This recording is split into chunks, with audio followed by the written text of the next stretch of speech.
الذين اصطفى خصوصا افضلهم وخاتم النبيين محمد الامين وعلى آله وصحبه اجمعين. اما بعد فقد قال الله تبارك وتعالى كما ورد في سورة الزمر: اعوذ بالله من الشيطان الرجيم بسم الله الرحمن الرحيم. قل يا عبادي الذين اسرفوا على انفسهم لا تقنطوا من رحمة الله ان الله يغفر الذنوب جميعا انه هو الغفور الرحيم. وأنيبوا إلى ربكم وأسلموا له من قبل أن يأتيكم العذاب ثم لا تنصرون. واتبعوا أحسن ما أنزل إليكم من ربكم من قبل أن يأتيكم العذاب بغتة وأنتم لا تشعرون. أن تقول نفس يا حسرة على ما فرطت في جنب الله وإن كنت لمن الساخرين. أو تقول لو أن الله هداني لكنت من المتقين. أو تقول حين ترى العذاب لو أن لي كرة فأكون من المحسنين. صدق الله العظيم. رب اشرح لي صدري ويسر لي أمري واحلل عقدة من لساني يفقهوا قولي. اللهم ربنا ألهمنا رشدنا وأعذنا من شرور أنفسنا. اللهم أرنا الحق حقا وارزقنا اتباعه وأرنا الباطل باطلا وارزقنا اجتنابه. اللهم وفقنا لما تحب وترضى وتقبل منا فإنك خير المتقبلين. آمین یا رب العالمین. محترم رفقاء تنظیم اسلامی اور احباب گرامی اور معزز خواتین، اللہ کے فضل و کرم سے ہمارا یہ سہ روزہ حلقہ جاتی اجتماع تنظیم اسلامی حلقہ سندھ و بلوچستان کا اب اختتام پذیر ہو رہا ہے.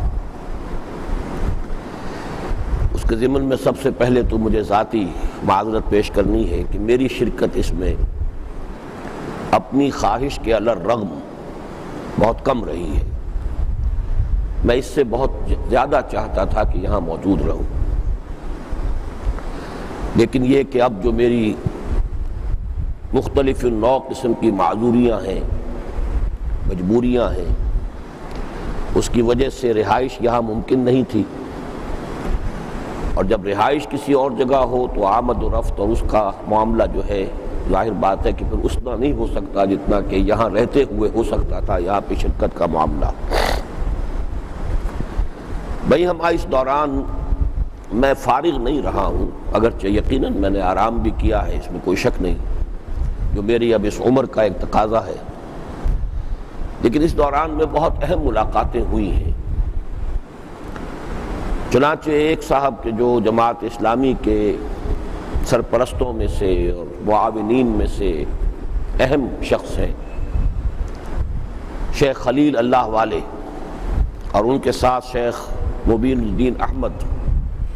یہ بھی جماعت اسلامی کے بہت پرانے رکن تھے کہ جو کسی مرحلے پر ایک خاص پس منظر تھا اس کا کہ جس میں وہ علیحدہ کر دیے گئے تھے، لیکن اس کے بعد سے مسلسل ان کا تعاون رہا ہے. اور اب بھی حالہ میں جو ایک مدرسہ ہے جماعت اسلامی کے زیر اہتمام، اس کو یہی حضرات چلا رہے ہیں، نگرانی کر رہے ہیں. کیونکہ ان حضرات کی بڑی خواہش تھی کہ کوئی تعاون جو ہے انجمن کے کاموں میں اور اس جماعت کے اس ادارے کے مابین ہو. وہ ایک سلسلہ گفتگو کا چل رہا تھا، تو پہلی مرتبہ ان سے اس دوران میں 2 ملاقاتیں بہت مفصل ہوئی ہیں. اس کے علاوہ شاید آپ حیران بھی ہوں کہ میری ایک خاصی مفصل ملاقات جناب ممتاز بھٹو صاحب سے ہوئی ہے، اس لیے کہ اس سے پہلے ان کے داماد ہیں رضوان کیہر صاحب، ان سے 2 ملاقاتیں میری ہوئیں، وہ قیلی صاحب کی معرفت، اور اسی میں پھر انہوں نے چاہا تھا کہ میں ممتاز بھٹو صاحب سے بھی ملاقات کروں، اس لیے کہ وہ غالباً اس وقت جو قدیم سندھی ہیں، سندھ کے باشندے، ان کے حقوق کے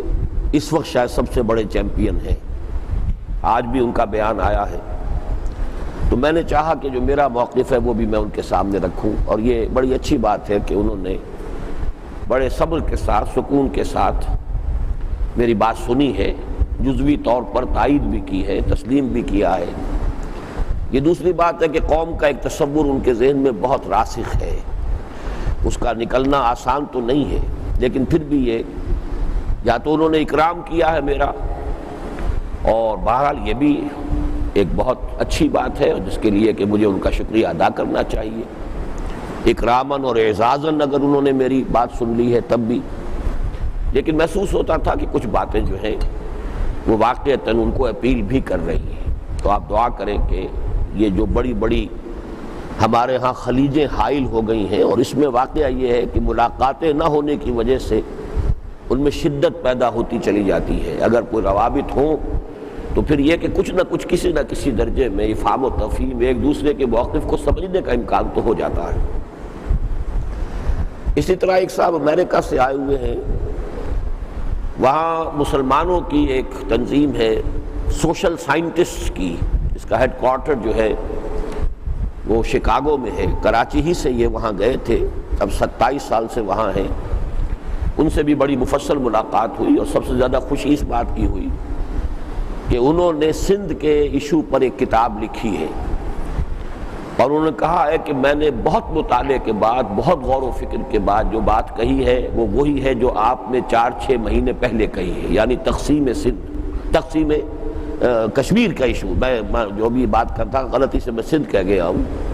سندھ پر بھی ان کی ایک کتاب ہے لیکن وہ ابھی میرے دیکھنے میں نہیں آئی ہے، لیکن کشمیر کے ایشو پر انہوں نے بڑی ایک محققانہ کتاب لکھی ہے۔ دکھا تو مجھے گئے ہیں، ابھی دی نہیں ہے، وہ انشاءاللہ وعدہ ہے ان کا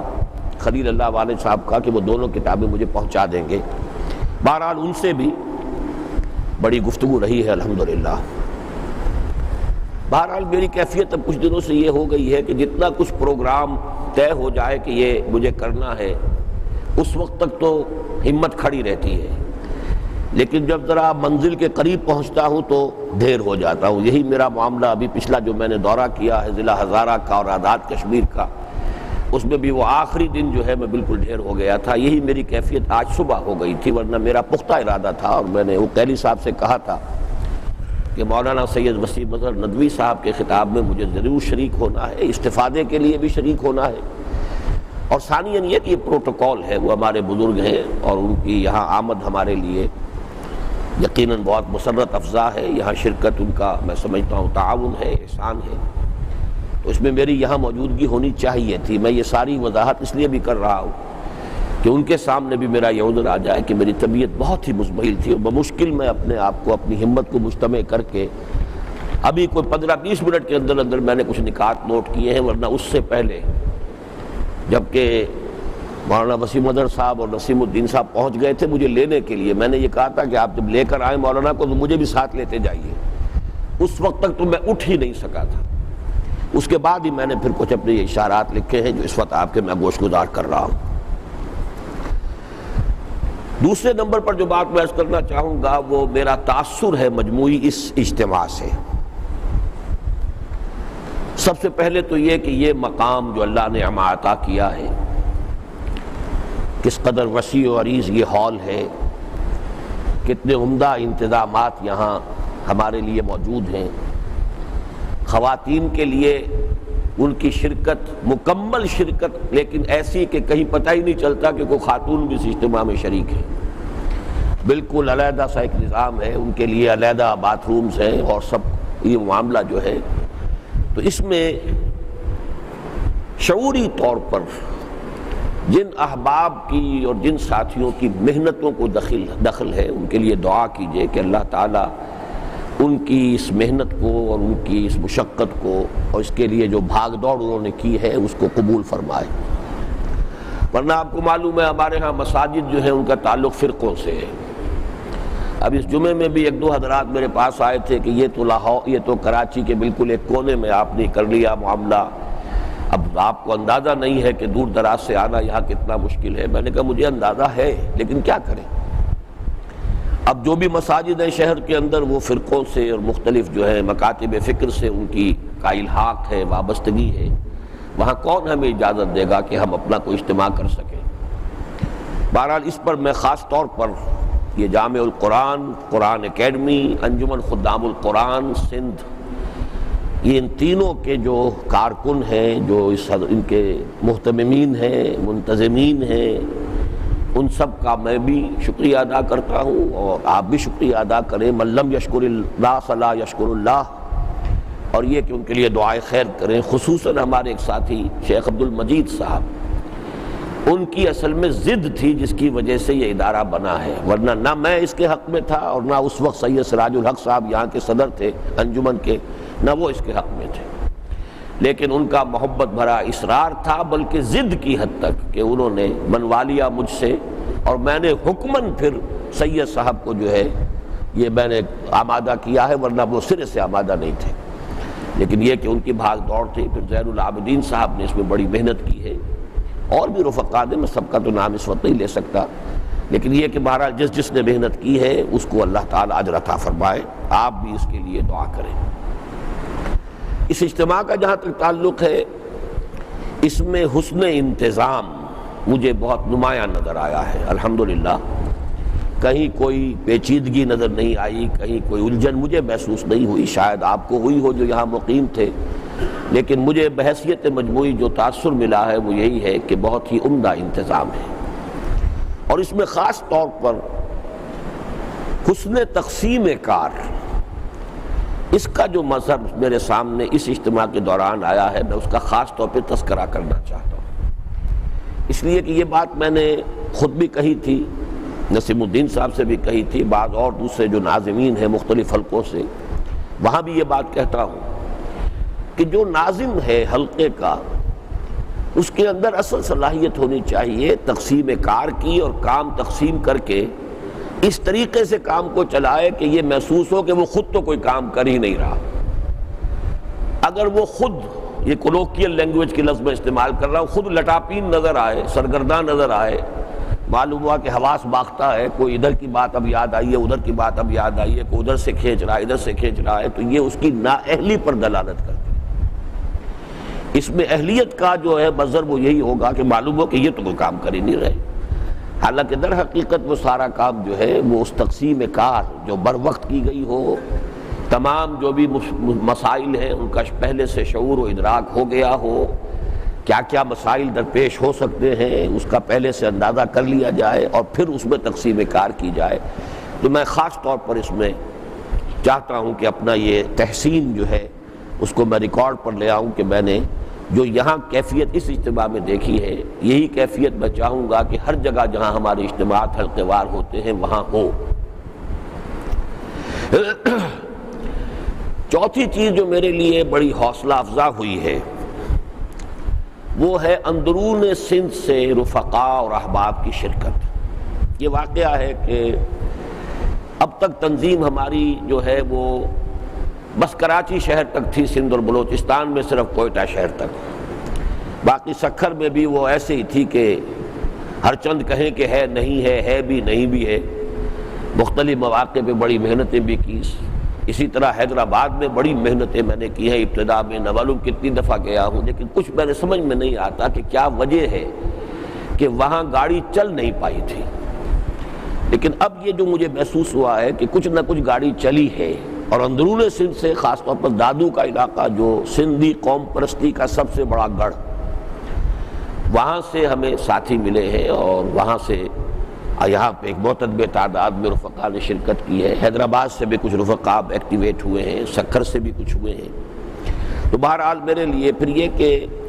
سندھ کی جو اہم فیملیز ہیں، اب ان میں سے سومرو فیملی یقیناً ایک اہم فیملی ہے۔ اب سومرو برادرز جو ہیں ہمارے یہاں آئے ہیں، وہ میں سمجھتا ہوں کہ ہمارے اندرون سندھ کے کام میں اس کے روح رواں بن سکتے ہیں، اور بنے ہوئے ہیں الحمدللہ۔ لغاری فیملی سے ہمیں ڈاکٹر صاحب ملے ہیں، نوجوان ہیں، اور اس اعتبار سے یہ بھی سندھ کی ایک اہم فیملی ہے۔ اسی طریقے سے اللہ تعالیٰ نے ہمیں یہاں جو اب سندھ کی ہماری انجمن ہے اس کا صدر سندھ ہی دیا ہے، ورنہ یہی ہوتا تھا ہمیشہ کہ کوئی مہاجری اس کے صدر ہوتے ہیں، یا کوئی پنجابی یا کوئی مہاجر، ابھی تک ہمارا معاملہ یہی چلا ہے، لیکن یہ کہ اب عبداللطیف عقیلی صاحب ٹھٹھا کی ایک معروف فیملی ہے اور یعنی بہت باعزت فیملی ہے سندھ کی، اس سے تعلق رکھتے ہیں، تو اس سے مجھے یہ حوصلہ ملا ہے کہ اب اندرون سندھ اور قدیم جو سندھی ہیں ان میں ہماری بات انشاءاللہ تعالی آگے نکلے گی۔ آخری درجے میں یہ کہ رفقا کے جو خطابات میں نے بہرحال سنا تو صرف ایک ہی خطاب ہے بیٹھ کر جو تفصیل کے ساتھ سنا ہے، لیکن یہ کہ اور بھی جو چیزیں آتے جاتے کچھ کانوں میں پڑتی رہی ہیں، کچھ نیچے بھی چونکہ لاؤڈ سپیکر لگا ہوا تھا، تو مجھے اس اعتبار سے بھی اطمینان ہوا ہے کہ ظاہر بات ہے کہ جب کوئی شخص بیان کر رہا ہو، تقریر کر رہا ہو، تو اس سے اندازہ ہو جاتا ہے کہ اس کا اپنا ڈیپتھ جو ہے فہم کی وہ کتنی ہے، اور یہ کہ پھر اس کو صلاحیت کتنی حاصل ہے اپنے اس خیال کو ظاہر کرنے کی۔ تو اس اعتبار سے بھی مجھے اطمینان ہوا ہے الحمدللہ، گویا کہ مجموعی طور پر یہ اجتماع میرے لیے صرف اطمینان بخش اور تسلی بخش ہی نہیں، مسرت بخش اور حوصلہ افزا رہا ہے۔ اب اسی کے ساتھ جڑتے ہوئے میں چاہتا ہوں کہ کچھ اور باتیں بھی کہ جو اس دوران میں آئی ہیں جنہیں میں اللہ تعالیٰ کی طرف سے بشارتوں کے ذیل میں شمار کرتا ہوں۔ میرا ابھی جو دورہ ہوا ہے آزاد کشمیر کا اور پھر ہزارے کا ایک علاقہ ایبٹ آباد اور بالا کوٹ، آزاد کشمیر میں دھیر کوٹ، رنگلہ، مظفر آباد، اس سب کا جو مجموعی تاثر میرے سامنے آیا ہے وہ یہ ہے کہ اب ہمارے کام سے اور ہمارے نام سے واقفیت بہت وسیع حلقے تک پہنچ چکی ہے۔ پہلے ایک شکل یہ آتی تھی کہ صرف میرا نام ایک ذات کے حوالے سے، چونکہ وہ الہدا کا پروگرام چلا تھا، سال ڈیڑھ سال چلا، اس کے حوالے سے تو میری شخصی تعارف تو بڑے پیمانے پر تھا، لیکن یہ لوگ نہیں جانتے تھے کہ تنظیم کے نام سے بھی کوئی جماعت موجود ہے۔ لیکن اب میں سمجھتا ہوں کہ وہ خلا جو ہے وہ بہت حد تک پورا ہو گیا ہے، اور اب لوگوں میں تعارف جو ہے وہ صرف میری ذات کا نہیں بلکہ اس کام کا، تنظیم کا، تحریک خلافت کا، اس حوالے سے، اور ہماری موٹی موٹی باتیں بھی لوگوں کے اب علم میں ہے۔ ہمارا جو بھی منہج انقلاب ہمارے پیش نظر ہے اس کو بھی لوگ جانتے ہیں کہ یہ ہے۔ اب اس سے کوئی اختلاف کرے، کوئی اس کے کسی پہلو پر کوئی اعتراض وارد کرے، یہ علیحدہ بات ہے، لیکن ایک شکل یہ ہو کہ پتہ ہی نہ ہو، اور یہ کہ دوسری تحریکوں سے ہم کس اعتبار سے ممیز ہیں، ان سے ہمارا جو ہے ما بہل امتیاز پہلو کون کون سے ہیں یہ لوگوں کو معلوم ہی نہ ہو، وہ بات الحمدللہ کہ اب نہیں ہے۔ مظفر آباد اور ایبٹ آباد میں ہمارے جو دو اجتماعات ہوئے ہیں، میں قطعاً توقع نہیں کر سکتا تھا جس طریقے کی وہاں حاضری ہوئی ہے۔ مظفر آباد میں ایک جمنیزیم، ایک بڑا ہال تھا، اور وہ کھچا کھچ بھر گیا تھا عین وقت کے اوپر، حالانکہ موسم بہت خراب تھا۔ اس پورے عرصے میں مسلسل طوفانی بارشیں وہاں ہوتی رہیں، گویا کہ یہ پہاڑی علاقوں میں جو ہوتا ہے دور سے ادھر ادھر سے لوگ آنے والا، اس کا راستہ بند تھا بالکل، لیکن اس کے باوجود جو ہے وہ بہت ہی عمدہ، بہت یعنی جم کر لوگوں نے پوری بات سنی ہے۔ غالباً 2.5 گھنٹے کی بات شاید وہاں ہو گئی تھی، اور لیکن یہ کہ لوگوں نے پورے اطمینان۔ اسی طریقے سے ایبٹ آباد کا ٹاؤن ہال ہے، وہ خاصا بڑا ہے، پھر یہ کہ اس میں 2 کی سیٹیں جو تھی اس میں 3 آدمی بیٹھے ہوئے تھے، اور پھر درمیان میں بھی تل دھرنے کو جگہ نہیں، اضافی کرسیاں رکھ کر پھر برآمدے بھرے ہوئے تھے۔ تو یہ 2 جگہوں پر تو ہمارے یہ اجتماعات جو ہیں بڑے حیران کن ہوئے ہیں۔ یہ اللہ تعالیٰ کا میں سمجھتا ہوں کہ کچھ علامات ہوتی ہیں کہ شاید کچھ اب لوگوں کی توجہ ادھر منعطف ہو رہی ہے، بس اس درجے میں بات کر رہا ہوں۔ اس کے علاوہ آزاد کشمیر کے 2 مقامات، ایک دھیر کوٹ، بہت سے لوگوں نے نام بھی نہیں سنا ہوگا، وہ چونکہ خاصی اونچائی پر ہے اور دشوار گزار راستے ہیں وہاں کے، رنگلہ اس سے بھی اوپر ہے، وہاں پر بھی جا کر یہ معلوم ہوا شدید طوفانی بارش دھیر کوٹ میں تھی، وہاں مجھے 1 کی 3 تقریریں کرنی پڑ گئی، یعنی ایک اجتماع انتظام کیا گیا تھا، لیکن چونکہ اس وقت موسلا دھار بارش ہوئی تھی تو توقع ہی نہیں تھی کہ کوئی لوگ آئیں گے، لہذا میں نے بھی کوئی اپنا ذہن بھی خاص تیار نہیں کیا، اور توقع تھی کہ لوگ آئیں گے نہیں تو اس وقت تو جلسہ ہوگا ہی نہیں، لیکن وہاں 200-250 آدمی جو ہے وہ جمع ہو گیا بالکل خلاف توقع، اور اس موسم میں تو مجھے تقریر تو کرنی پڑی پوری۔ پھر تقاضا ہو گیا صاحب بہت سے لوگ نہیں آ سکے ہیں، اب کل آپ دوبارہ تقریر کیجئے اور شہر کے وسط میں کیجئے، تو پھر مجھے وہ دوسری تقریر کرنی پڑی۔ رنگلہ ایک مقام ہے، وہاں سے بہت سے حضرات کو آنا تھا شرکت کے لیے، تو وہاں پھر میں خود چل کر گیا اور وہاں اسکول میں ایک اجتماع ہوا اور وہاں پر بھی بہت اچھی حاضری ہوئی۔ اسی طریقے سے ایبٹ آباد سے واپس آتے ہوئے ایک جگہ شیشہ ہے، وہاں ایسے رک گئے بغیر کسی اطلاع کے۔ اسکول میں ہمارے کچھ جو معاونین خلافت تھے وہ کبھی ہوا کرتے تھے، وہاں پہ فوراً انہوں نے چھٹی کی گھنٹی بجائی، تمام بچوں کو جو ہے وہ شاید 1 گھنٹے پہلے جو ہے وہاں پر وہ تفریح کر دی گئی اور تمام اساتذہ آ گئے، وہاں گفتگو رہی۔ تو مجھے جو اندازہ ہوا ہے وہ یہ ہے کہ ایک تو یہ کہ کچھ اب ہمارا تعارف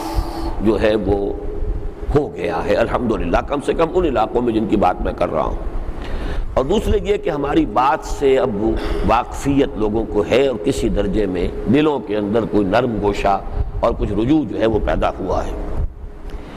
ایک بہت بڑی خوشخبری جو اس دورے میں مجھے ملی ہے اور آپ سب کے لیے بھی بہت بڑی خوشخبری ہے، آزاد کشمیر کی سب سے نمایاں مذہبی شخصیت مولانا سید مظفر حسین ندوی، یہ معمر ہے مولانا سید وسیم احمد ندوی صاحب کے ہی ایک طرح سے ہم عصر بھی ہیں، شاید 2-3 سال ہی ان سے سینئر تھے وہاں ندوے میں، اور مولانا نے شاید ان کو بتایا تھا کہ مولانا نے کچھ پڑھا بھی ہے ان سے، گویا کہ استاد شاگرد کا رشتہ بھی ہے ان کے اور ان کے مابین۔ وہ تنظیم میں شامل ہو گئے ہیں اور ان کا معاملہ یہ ہے کہ آزاد کشمیر کا جو اوپر کی جو ہائرارکی بھی کہہ لیں اور اوپر کی جو بھی بیوروکریسی ہے، ساری کی ساری ان سے بہت اچھی طرح واقف اور بہت ہی بے تکلف ان کے تعلقات ہیں، اور ایک خاص اعتبار سے ان کی شخصیت میرے لیے بڑی دلچسپی کا مرکز رہی ہے بہت پہلے سے۔ بہت سے حضرات کے علم میں ہوگا کہ یہ باتیں میری تحریر میں کبھی کبھی آئی ہیں اور گفتگوؤں میں بھی، کہ یہ جو 2 تحریکیں ہمارے ملک میں دینی تحریکیں صرف 2 تھیں، باقی تو فرقے وارانہ علماء کی جماعتیں ہیں جنہیں اب میں بہت سخت لفظ سے بھی تعبیر کرتا ہوں کہ ٹریڈ یونینز ہیں، وہ صرف ٹریڈ یونینز کے علاوہ ان کی کوئی حیثیت نہیں ہے۔ وہ ایک خاص فرقے سے تعلق رکھنے والے علماء، ان کے مدارس، ان کی سروسز، ان کا اپنا حلقہ، اس سے اس کا تعلق ہے، وہ تحریکیں نہیں کہلا سکتے۔ تحریکیں صرف 2 ہیں، جماعت اسلامی کی تحریک تھی جو تحریک تھی، ایک انقلابی انداز کی تحریک تھی، اور تحریک تبلیغی جماعت کی حرکت اس میں ہے، بے پناہ حرکت ہے، اس میں تو کوئی شک ہی نہیں، اگرچہ وہ تصور ان کا جو ہے وہ روایتی زیادہ ہے اور مذہب اور وہ عبادات وغیرہ کا معاملہ ہے وہ زیادہ ہے، اس میں کوئی اجتماعی فکر جو ہے وہ زیادہ نہیں ہے بلکہ نہ ہونے کے درجے میں ہے، لیکن حرکت بے پناہ ہے، حرکت تو جماعت اسلامی سے بڑھ کر ہے۔ ان دونوں تحریکوں کے مزاجوں میں خاصا ایک دوسرے سے فرق بلکہ کچھ بعد بھی ہے، بعض اعتبارات سے تو تضاد کسی کیفیت ہے۔ تو میں یہ سوچا کرتا تھا، بلکہ مجھے یاد آیا کہ مولانا مودودی سے لوگ اور جو جماعت کے حلقے کے لوگ ہیں وہ مولانا مودودی کے بارے میں یہ کہا کرتے تھے کہ کاش کہ مولانا مودودی میں وہ اوصاف بھی جمع ہو جائیں کہ جو مولانا الیاس صاحب میں ہیں، یا مولانا الیاس صاحب میں کاش کہ وہ اوصاف بھی جمع ہو جاتے جو مولانا مودودی میں ہیں۔ تو میں یہ کہا کرتا تھا کہ یہ تو بڑا مشکل ہے، شخصیتیں تو اپنی جگہ پر، اپنا صغرا کبرا اپنا ہوتا ہے، اپنا پس منظر ہوتا ہے، اپنا ذہنی افتاد، اپنی مزاجی افتاد،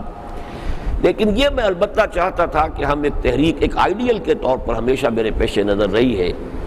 کہ ایسی جماعت پیدا ہو، ایسی تحریک ہو کہ جو فکر کے اعتبار سے جماعت اسلامی کا انقلابی فکر، فرائض دینی کا وہ تصور جو جماعت اسلامی نے دیا، دین کا وہ ہمگی تصور جو جماعت اسلامی نے دیا، اور میری تحقیق میں اصلاً وہ علامہ اقبال نے دیا اور مولانا مودودی نے اپنے عام فہم انداز نگارش سے اس کو پھیلایا بہت بڑے حلقے میں۔ بہرحال یہ جو چیز ہے، اس کے ساتھ اگر تبلیغی جماعت کا تدین جمع ہو جائے، تقوی جمع ہو جائے، تو یہ ہے اصل میں کہ جو ایک طرح کی ہمارے لیے مطلوب شے ہے، ایک مقصود کے درجے میں۔ اگر یہ آسان نہیں ہے، ہم بھی اس ٹارگٹ کو ابھی کسی درجے میں بھی اچیو نہیں کر پائے ہیں، قطعاً نہیں کر پائے ہیں، لیکن یہ کہ اس طرح کا ایک گول، ایک آئیڈیل سا تو ہوتا ہے کہ ان دو تحریکوں کے اندر جو خیر کے نکات ہیں، پہلو ہیں، بہتری کے ہیں، وہ جمع ہو جائیں۔ لیکن یہ شخصیت ایسی ہے کہ ان کے اندر وہ دونوں چیزیں جمع ہیں۔ یہ اصل میں مولانا علی میاں سید ابو الحسن ندوی مدّ ظلہ اور مولانا مسعود عالم ندوی رحمۃ اللہ علیہ، ان دونوں کے بڑے چہیتے شاگرد تھے اور دونوں کے ساتھ ان کا بڑا گہرا تعلق رہا۔ یہ دونوں حضرات آ گئے تھے جماعت اسلامی میں، لیکن جماعت اسلامی میں شامل ہونے کے بعد مولانا مسعود عالم ندوی صاحب تو مستقل رہے، اپنی زندگی کے آخری سانس تک جماعت اسلامی ہی سے وابستہ رہے اور بہت بڑا کام کیا انہوں نے۔ مولانا مودودی کی کتابوں کو عربی میں جب ترجمہ کیا ہے اور مولانا مودودی کی شخصیت کا بھی وہاں تعارف ہوا ہے اس کے ذریعے سے، تو ایک بہت بڑا کام ہوا ہے ان کے ذریعے سے، اس میں کوئی شک نہیں۔ بلکہ اخوان کی تحریک میں جو جماعت اسلامی کے فکر کی جو اس کے اندر قلم لگی ہے وہ در حقیقت انہی کا یعنی کارنامہ سمجھیے۔ لیکن یہ کہ مولانا علی میاں وہاں سے پھر مایوس ہو کر بددل ہو کر علیحدہ ہو گئے تھے، اور پھر ان کا بہت عرصے تک ایک ایکٹیو تعلق جو ہے وہ تبلیغی جماعت کے ساتھ رہا۔ تو یہ ان دونوں کے ساتھ وابستہ تھے، تو لہٰذا یہ جماعت اور تبلیغی جماعت اس کے مابین کچھ دلچسپی ادھر بھی، کچھ ادھر بھی، کچھ وقت ادھر بھی لگایا ادھر بھی لگایا، اسی طرح کے اس تعلق کے ساتھ یہ رہے، مکمل کسی بھی جماعت یا تحریک میں شریک نہیں ہو سکے۔ تو اس پہلو سے ان کا شریک ہو جانا تنظیم اسلامی میں، اور اس وقت کے جب کہ ان کی عمر 75 برس ہے، اور اگرچہ اللہ کا شکر ہے کہ قوا ابھی ان کے بہت مجھ سے بہتر ہے، صحت ان کی جسمانی مجھ سے بہتر ہے، پہاڑی علاقے کے لوگ جفاکش ہوتے ہیں، فطرت کے مقاصد کی کرتا ہے نگہ بانی، یا بندہ صحرائی یا مرد کوہستانی، تو الحمدللہ کہ وہ مجھ سے بہت بہتر صحت کے حامل ہیں اور وہ تنظیم میں اب شامل ہوئے ہیں، اللہ کا بڑا فضل ہے۔ اسی طریقے سے ایک اور چیز جو خوشخبری کی تھی وہ یہ کہ میں نے جو تقریر کی تھی شیعہ سنی مصالحت اور مفاہمت کی ضرورت، اس پر ایک اخبار میں پاکستان، روزنامہ پاکستان میں ایک مضمون چھپا جس میں کچھ تائید تھی، لیکن تھوڑا سا کچھ یہ بھی تھا کہ یہ جو بات کہہ رہے ہیں ابتدائی طور پر یہ ہوگا، لیکن یہ کہ اس سے آگے اور بہتر شکلیں بھی پیدا ہو سکتی ہیں۔ میں نے سونگ تو لیا تھا کہ یہ کوئی اہل تشیع ہیں، لیکن اس کے نیچے تھا اخوت اکیڈمی، اور اخوت اکیڈمی، اخوت کا لفظ چونکہ خاکسار لوگ بھی اپنے لیے اخوت، ان کا بلکہ بیچ جو ہے وہ اخوت کے نام سے ہوتا ہے، تو میں اس میں تھا کہ یہ شیعہ ہیں، وہ جو مضمون بتا رہا تھا کہ اہل تشیع کا پیچھے پس منظر ہے، کوئی بہت ہی مائلڈ اور معتدل مزاج شیعہ ہیں، نام اخوت والا جو ہے وہ جا رہا تھا خاکساروں کی طرف۔ بہرحال میں نے ان سے کوئی رابطہ کیا، شمس الحق صاحب سے کہا کہ ان سے رابطہ کریں، انہوں نے رابطہ کیا، انہیں بھی کچھ سمجھ میں نہیں آیا، جا کے ان کا ادارہ دیکھا، ادارے سے متاثر بھی ہوئے، کچھ نوجوان ہیں، بڑے اعلیٰ تعلیم یافتہ ہیں، بڑے ڈیووٹڈ ہیں، انہوں نے ادارہ بنایا ہے، کتابیں بہت ہیں، کمپیوٹرز اور اس کے اوپر کئی ہزار کتابوں کے ڈسک ان کے پاس موجود ہیں، جب چاہیں وہ کتاب جو ہے وہ ڈالیں اس کے اندر، وہ ایک ڈسک کے اندر پوری کتاب ہے، کمپیوٹر پہ ڈالیے اور جو چاہیے لے لی، بہت ہی یعنی جدید۔ ہمارے اعتبار سے جو ہماری اکیڈمیز ہیں اس سے یوں سمجھیے کہ شاید 10 سال آگے ان کا وہ ادارہ ہے، چاہے وہ ہے اپنی جگہ چھوٹا، لیکن جدید جو اب ہے ایجادات کا استعمال ابھی ہمارے ہاں اس درجے نہیں ہے۔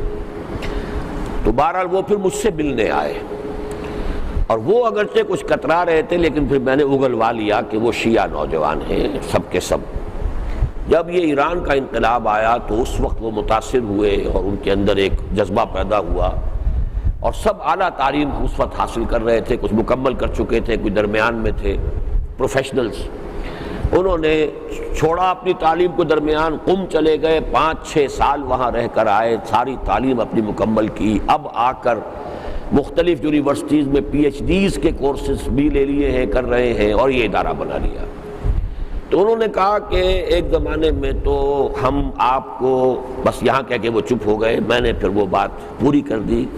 کہ آپ مجھے بہت ہی سخت مخالف شیعہ سمجھ کے جی ہاں یہ ہمارا، لیکن اب کہہ نہیں سکتے تھے کہ ایک زمانے میں، تو ایک زمانہ تھا میرا کہ جس میں وہ کچھ میرے ایک تقریر کے اوپر جو بھی رد عمل ہوا تھا، لیکن یہ کہ اس کے بعد ہم نے آپ کی باتیں سمجھی تو سمجھ میں آیا کہ بات تو ٹھیک ہی ہے جو کہتے ہیں۔ تو پھر یہ کہ میں جب واپس آیا ہوں تو انہوں نے استقبالیہ دیا، اپنے ادارے میں بلایا۔ میں واقعتاً یہ ہے کہ اس اعتبار سے بہت متاثر ہوا، ان کی ڈیپتھ آف کمٹمنٹ، ان کی لگن، اس کا معاملہ جو ہے وہ ہم سب کے لیے ایک یعنی قابل تقلید مثال ہے۔ وہ بہت ہی یعنی دھن کے پکے لوگ معلوم ہوتے ہیں، اور خاصی وسعت نظر ان کے اندر موجود ہے۔ بہرحال اس اعتبار سے میں آپ سے عرض کر دوں کہ بلکہ ایک اور چیز رہ گئی، پھر میں نے ایک اور دورہ کیا ہے۔ واقعہ یہ ہے کہ اس دوران میں جو بھی یہ چیزیں سامنے آئی ہیں تو میری بوڑھی رگوں میں بھی کوئی جوان خون میں نے دوڑتا محسوس کیا ہے،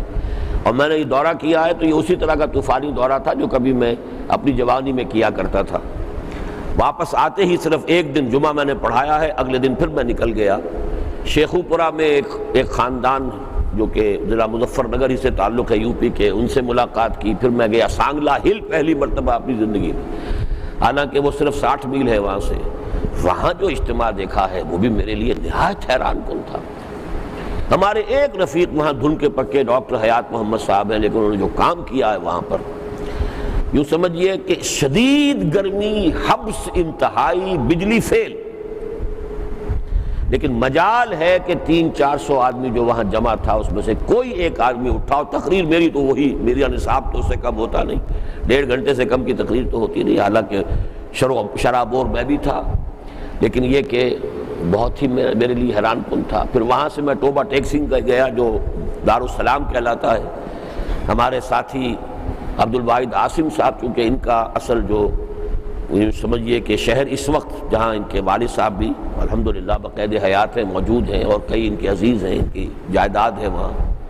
انہوں نے وہاں پر اب ایک ادارہ قائم کیا ہے الہدیٰ لائبریری، اور اس کے لیے انہوں نے بڑا فنکشن کیا، لوگوں کو جمع کیا۔ اس کا مجھے وہ کرنا تھا افتتاح، تاکہ وہاں پر کیسٹس، لائبریری بھی ہو، فروخت کا بھی بندوبست ہو، کتابیں بھی ہو، کتابیں ایشو بھی کی جائیں، کتابوں کی فروخت بھی ہو۔ اور دارالسلام اس کا نام بنا ہے، جبکہ بھاشانی صاحب نے اس کو مرکز بنا لیا تھا اپنا، اس ٹوبہ ٹیکسنگ کو، اور کسان تحریک جو ہے پنجاب میں اس کا سب سے بڑا گڑھ جو ہے وہ، اور اس میں کہ جو یعنی کمیونسٹ نظریات کی آمیزش کے ساتھ جو کسان تحریک تھی، اس کا گڑھ ٹوبہ ٹیکسنگ تھا۔ لیکن الحمدللہ وہاں پر بھی ہمارے بھائی عبدالواحد عاصم صاحب، پہلے بھی میں ایک مرتبہ ہو کے آیا ہوں کچھ ہی دن پہلے، لیکن خاص اس کے لیے بھی انہوں نے ہی خصوصی اہتمام کیا تھا، خصوصی سفر کیا تھا، یہاں سے گئے تھے، اور اب بھی جو ہے انہوں نے وہاں محنت کی ہے۔ اللہ تعالیٰ ان کی محنتوں کو وہاں برابر کرے۔ اس میں جو ایک تاثر آخری میں بیان کرنا چاہتا ہوں یہ ہے کہ محسوس ایسا ہو رہا ہے کہ، اور کل بھی جو یہاں تعارف ہوئے ہیں اس سے بھی اندازہ ہوا، جمعیت علماء اسلام کے بھی کچھ نوجوان اور کچھ اس سے وابستہ سنجیدہ لوگ اب دل برداشتہ ہیں اپنی اس روش سے کہ جو ان کی جماعت نے اختیار کی ہوئی ہے۔ خود جماعت اسلامی کے اندر بہت بڑی تعداد میں لوگ موجود ہیں کہ جو مطمئن نہیں ہیں، لیکن چونکہ کوئی اور کشتی نظر نہیں آتی تو آدمی جو ہے، یہ میں نے بارہا اپنی تقریروں میں کہا ہے کہ جہاز میں آگ بھی لگ گئی ہو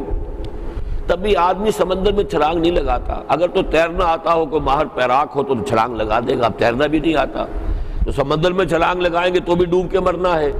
تو اس سے یہ کیا پتہ آگ جو ہے وہ بجھی جائے، آگ پر قابو پا لیا جائے، تو اس جلتے ہوئے جہاز کو بھی کوئی چھوڑتا نہیں ہے۔ ہاں کوئی قریب میں سے کشتی گزرتی ہوئی نظر آئے کہ یہ ہے، میں ذرا دوڑ کے اس کو پکڑ لوں گا یا کہیں سے میرا امکان ہے، تو وہ کشتی اگر نظر آئے تو تب تو آدمی چھلانگ لگاتا ہے، ورنہ چھلانگ نہیں لگاتا۔ یہ جو تحریک تھی جماعت اسلامی کی، اس نے جو ہوتے ہوتے جو شکل اختیار کر لی ہے، میں اس کی تفصیل میں نہیں جاننا چاہتا، اس کی وجہ سے بہت بڑا طبقہ ہے کہ جو غیر مطمئن ہے، اور وہ اس بات پر تو کنونس ہو چکا ہے کہ انتخابات کے ذریعے سے کچھ نہیں ہوگا۔ اب یہ ایک بڑی ایڈونچرزم ہے جس کا کہ آغاز کیا ہے قاضی صاحب نے، میں اس کے بارے میں مزید کچھ نہیں کہنا چاہتا۔ وہ ایک بہت بڑا انہوں نے جو ہے وہ کیا اس کو کہا جائے کہ رسک لیا ہے۔ اب اس میں کامیابی کا بھی اگر کچھ امکان ہے تو ناکامی کا بھی ہے، اور اگر ناکامی کا معاملہ ہو گیا تو اس کا جو ہے فرسٹریشن اس کی بہت شدید ہوگی۔ تو اسی طرح جمعیت طلبہ جو ہے، اسلامی جمعیت طلبہ، اس کے حلقوں کے اندر، تو اب وہاں سے جمعیت سے ہمیں دو نہایت اہم کارکن ملے ہیں، جمعیت میں بڑی اہمیت کے حامل تھے، شاہد مجید جن کا مضمون بھی چھپا ہے، اور ناصر خان جو پورے پنجاب کی جمعیت کے معتمد تھے، اور اب وہ ہمارے ہاں پنڈی میں وہ شامل ہوئے ہیں، ان کا بھی ایک طویل مضمون لکھا ہوا آیا پڑا ہے، شاید وہ ہم شائع کریں۔ جمعیت علماء اسلام کے بھی صوبہ سرحد کے ایک بہت اہم کارکن تھے، جو پھر کچھ بددل سے ہو کر وہ پھر فوج میں انہوں نے ملازمت اختیار کر لی تھی، جو وہاں پہ علماء کی ایک ہوتی ہے سروس، لیکن جب سے وہ کئی سال کی بات ہے، اب یہ کوئی 1-2 دن کی بات نہیں ہے، وہ ہم سے رابطے میں آئے تو اب انہوں نے پھر تنظیم میں شمولیت اختیار کی، اور اب انہوں نے فوج کی ملازمت چھوڑ کر، استعفیٰ دے کر، اور وہ اپنے علاقے میں جا کر ابھی میں ان کا نام وغیرہ آپ کو بتانا نہیں چاہتا، وہ کام کریں گے انشاءاللہ تعالیٰ، اور توقع ہے کہ وہ جمعیت کے اندر انہوں نے کہا کہ ہمارا اندازہ ہے کہ بہت سے لوگ جو ہیں بے چین ہیں اور پریشان ہیں، بلکہ انہوں نے بتایا کہ طالبان کی جو تحریک ہے ان کے بہت سے ساتھی اس میں بڑے اہم مناصب پر فائز ہیں۔ تو میں نے ان سے یہ بھی کہا ہے کہ وہ طالبان کی جو اس کی تحریک ہے اس کے بارے میں بھی کچھ فرسٹ ہینڈ انفارمیشن ہمیں دیں۔ بہرحال یہ میں صرف اس اعتبار سے کہہ رہا ہوں، آج بھی جمعیت علماء اسلام کے ایک اہم عالم دین ہے کراچی کے، ان سے ملاقات ہونے والی ہے، وہ بھی بدل ہو کر جمعیت سے مستعفی ہو چکے ہیں، جمعیت علماء اسلام سے، اور اہم یہاں کے عالم دین ہیں۔ اگرچہ ابھی تنظیم کے بارے میں ان کی کیا رائے ہے کیا نہیں ہے یہ میں کچھ نہیں جانتا، آج ان سے ملاقات انشاءاللہ شام کو ہوگی کھانے پر۔ اگلے نمبر پر میں کچھ باتیں کہنا چاہتا ہوں۔ غلام محمد سومرو صاحب نے جو کل کچھ اظہار خیال، زبردستی کا اظہار خیال کر لیا تھا، اور انہوں نے بتا بھی دیا تھا کہ یہ میں چاہتا تھا کہ کوئی موقع ہو اور میں یہ باتیں جو ہے وہ کروں، تو انہوں نے وہ موقع نکال لیا۔ جو اندہ یا بندہ، وہ تو جو بھی کسی چیز کی کسی آدمی کو دھن لگی ہوئی ہو تو کہیں نہ کہیں وہ موقع نکال لیتا ہے۔ تو انہوں نے جو دو باتیں کہی ہیں ان میں سے ایک تو میرے لیے حد درجے مسرت بخش ہے اور بہت اطمینان بخش ہے۔ ان کا یہ کہنا کہ مجھے اب تنظیم کے فکر، تنظیم کے طریقہ کار پر مکمل انشراح ہے۔ یہ اصل میں چونکہ میں ان سے واقف ہوں تو میں اب جانتا ہوں کہ ان الفاظ کے معنی کیا ہیں اور اس کا وزن کیا ہے، جو نہیں جانتے تو وہ نہیں سمجھ سکتے۔ ان کا مزاج بڑا تنقیدی ہے اور تحقیقی ہے، اور جب سے یہ تنظیم میں آئے ہیں مجھ سے مسلسل لڑتے رہے ہیں، کبھی سندھ کے مسئلے پر، کبھی زمین کے مسئلے پر، کبھی رجم کے ایشو پر، کبھی مولانا اصلاحی صاحب کے بارے میں، کبھی جماعت اسلامی کے بارے میں۔ لیکن یہ کہ استقامت اور ثبات یہ تھا کہ تنظیم سے وابستہ رہے، اور میں کبھی کبھی یہ جملہ کہتا ہوں کہ لڑتے بھڑتے ساتھ چلتے رہنا بہتر ہے کہ ساتھ چھوڑ جائے آدمی، ساتھ تو چلے نا، لڑے بھڑے کوئی بات نہیں، اختلاف ہو، سب کچھ ہو۔ اور میں نے بارہا کہا ہے کہ خاص طور پر سندھی ہمارے ساتھی جو ہیں، مجھے معلوم ہے کہ وہ کس قدر ایک مشکل کے اندر مبتلا ہوتے ہیں کہ میرے کچھ نظریات ہیں سندھ کے بارے میں، اور وہ اوور آل جو میری پاکستان کی سیاسی سچویشن ہے اور اس کے لیے جو حل ہم نے تحریک خلافت کے تحت تجویز کیے ہیں، ان میں ایک بات چونکہ وہ ہوتے ہوتے آ جاتی ہے کہ سندھ کی تقسیم بھی ہو، اور یہ گویا کہ سب سے بڑی گالی ہے جو کسی سندھی کو سننے میں آئے، اور ایسی جماعت کے ساتھ کسی سندھی کا شریک ہونا کہ جو یہ بات بھی کہہ رہا ہو، وہ چاہے اور 10 باتیں بہت اچھی کہہ رہا ہو، لیکن یہ 11ویں بات جو اس نے کی ہے وہ اس نے دودھ کے اندر جو زہر ملا دیا ہے، تو اس کے بعد کوئی سمجھیے کہ بات سننے کے لیے ذہن آمادہ نہیں ہوگا، کان بند ہو جائیں گے، دل بند ہو جائیں گے۔ تو میں نے ایک شورا میں بھی کہا تھا کہ میں اپنے ان سندھی ساتھیوں کو سلام کرتا ہوں کہ جو میرا ساتھ دے رہے ہیں اس پوری صورتحال کے باوجود۔ لیکن میں کیا کروں، جسے آج کل کہا جاتا ہے کہ ضمیر کا قیدی، میں ضمیر کا قیدی ہوں۔ میری ایک رائے ہے، پہلی رائے یہ ہے کہ مجھے اگرچہ ایکٹیو پالیٹکس بمانی انتخابات میں نہ میں نے حصہ لینا ہے نہ تنظیم نے حصہ لینا ہے، لیکن نظری سیاست کے اندر بھرپور حصہ لینا ہے۔ یہ ہمارے لیے حکم ہے، الدین والنصیحہ، قیل لمن یا رسول اللہ، قال للہ ولکتابہ ولرسولہ ولائمۃ المسلمین وعامتہم۔ تبصرہ کرنا، رائے دینا، تجاویز دینا، ملک و ملت کی بہتری کے لیے، مسلمانوں کی بہتری کے لیے، پاکستان کی بہتری کے لیے، یہ میں تو لازم سمجھتا ہوں اپنے اوپر۔ پھر جو رائے میری ہو جاتی ہے میں یہ نہیں دیکھتا کہ اس کا نتیجہ کیا نکلے گا، میں اس کے لیے تو تیار رہتا ہوں کہ کوئی دلیل سے مجھے قائل کر لے، لیکن یہ کہ وہ ناراض ہو جائیں گے یا یہ ناراض ہو جائیں گے، اس سے مجھے کوئی بحث نہیں ہوتی۔ تو میں اپنے اس ضمیر کا قیدی، وہ ہیں سندھ سے تعلق رکھنے والے جنہیں فیس کرنا پڑتا ہے جا کے سندھ میں۔ بہرحال یہ جو ان کا تنقیدی مزاج ہے وہ تو کل بھی آپ کے سامنے آ گیا ہوگا کہ وہ فوٹو ووٹو کے مسئلے پر ان کا جو انداز تھا وہ خاصا جارحانہ انداز تھا۔ وہ تو اس حوالے سے میں آپ سے کہہ رہا ہوں کہ ان کا کامل انشراح ہو جانا یہ میرے نزدیک ایک بہت بڑی بشارت ہے کہ تنظیم انشاءاللہ تعالی اب سندھ کے اندرونی علاقوں کے اندر، اس لیے کہ اس پر جو ہے دار و مدار ہوتا ہے، جتنا انشراح ہوگا اتنا ہی پھر آدمی اس کے لیے بھاگ دوڑ کرتا ہے، کام کرتا ہے، محنت کرتا ہے، ریزرویشنز پھر نہیں رہتی ہیں۔ تو اس پر تو مجھے یہ یقیناً بہت خوشی ہے، میں ان کا بھی شکریہ ادا کرتا ہوں کہ انہوں نے یہ الفاظ کہہ کر میرا بھی خون بڑھ گیا ہے، میرا حوصلہ جو ہے اس میں اضافہ ہوا ہے۔ لیکن دوسری بات جو انہوں نے فرمائی تھی اس میں مبالغہ ہے، اگرچہ ارادی نہیں ہے، وہ غیر ارادی مبالغہ ہے ان کا، اور انہوں نے مجھے رائے بھی دی ہے، وہ اپنا تاثر ہے ان کا، لیکن میں اس کی تصحیح ضروری سمجھتا ہوں، اور میں اس کو ریکارڈ پر لے آنا چاہتا ہوں کہ واقعہ یہ ہے کہ میں نہ صرف یہ کہ مفسر قرآن نہیں ہوں، میں تو مترجم قرآن بھی نہیں ہوں، اس لیے کہ عربی زبان کا اتنا گہرا علم، اس کے صرف و نحو کا اور اس کے وہ دوسرے جو اور الائڈ سبجیکٹس ہوتے ہیں، بلاغت اور فصاحت کے اصول اور یہ تمام چیزیں جو ہیں، یہ میں تو ان کا کبھی بھی باضابطہ طالب علم نہیں رہا، لہذا مفسر ہونا یہ قطعاً اس کو تو بلکہ آپ کبھی اپنی زبان پر لایا ہی نہ کریں، بہت احتیاط کریں کہ میرے لیے یہ لفظ کبھی آپ کی زبان سے نہ نکلے، اور میں واقعہ یہ ہے کہ اس میں کسی بھی انکسار سے، میرے مزاج میں انکساری اس طرح کی ہے بھی نہیں ہے، میں تو ابھی ایک دعویٰ جو ہے جو میں کر رہا ہوں کچھ دنوں سے، وہ اب بھی دہراؤں گا تاکہ آپ کو معلوم ہو جائے کہ وہ انکساری والی بات نہیں ہے، یہ وہ بالکل ایک حقیقت ہے جو میں بیان کر رہا ہوں۔ میں قرآن کا طالب علم ہوں، خادم ہوں، داعی ہوں، مبلغ ہوں، سب سے بڑھ کر مدرس ہوں، لیکن وہ بھی جزوی، کل قرآن کا مدرس میں نہیں ہوں۔ قرآن مجید میں آیات احکام یہ بس میں گزر جاتا ہوں، اور جو بھی آراء ہے، جو بھی مفسرین اور فقہا کی وہ بیان کر کے اس میں کبھی اپنا عقول نہیں لگاتا، کبھی اپنی کوئی رائے جو ہے وہ پیش نہیں کرتا، بعض اوقات رائے ہوتی بھی ہے، میں اسے ہولڈ کرتا ہوں، اس لیے کہ یہ میرا مقام نہیں ہے بالکل۔ یہ اس حوالے سے سمجھ لیجئے کہ مدرس بھی میں پورے قرآن کا نہیں، اسی وجہ سے میں نے منتخب نصاب کو جو ہے میں اصل مدرس تو منتخب نصاب کا ہوں،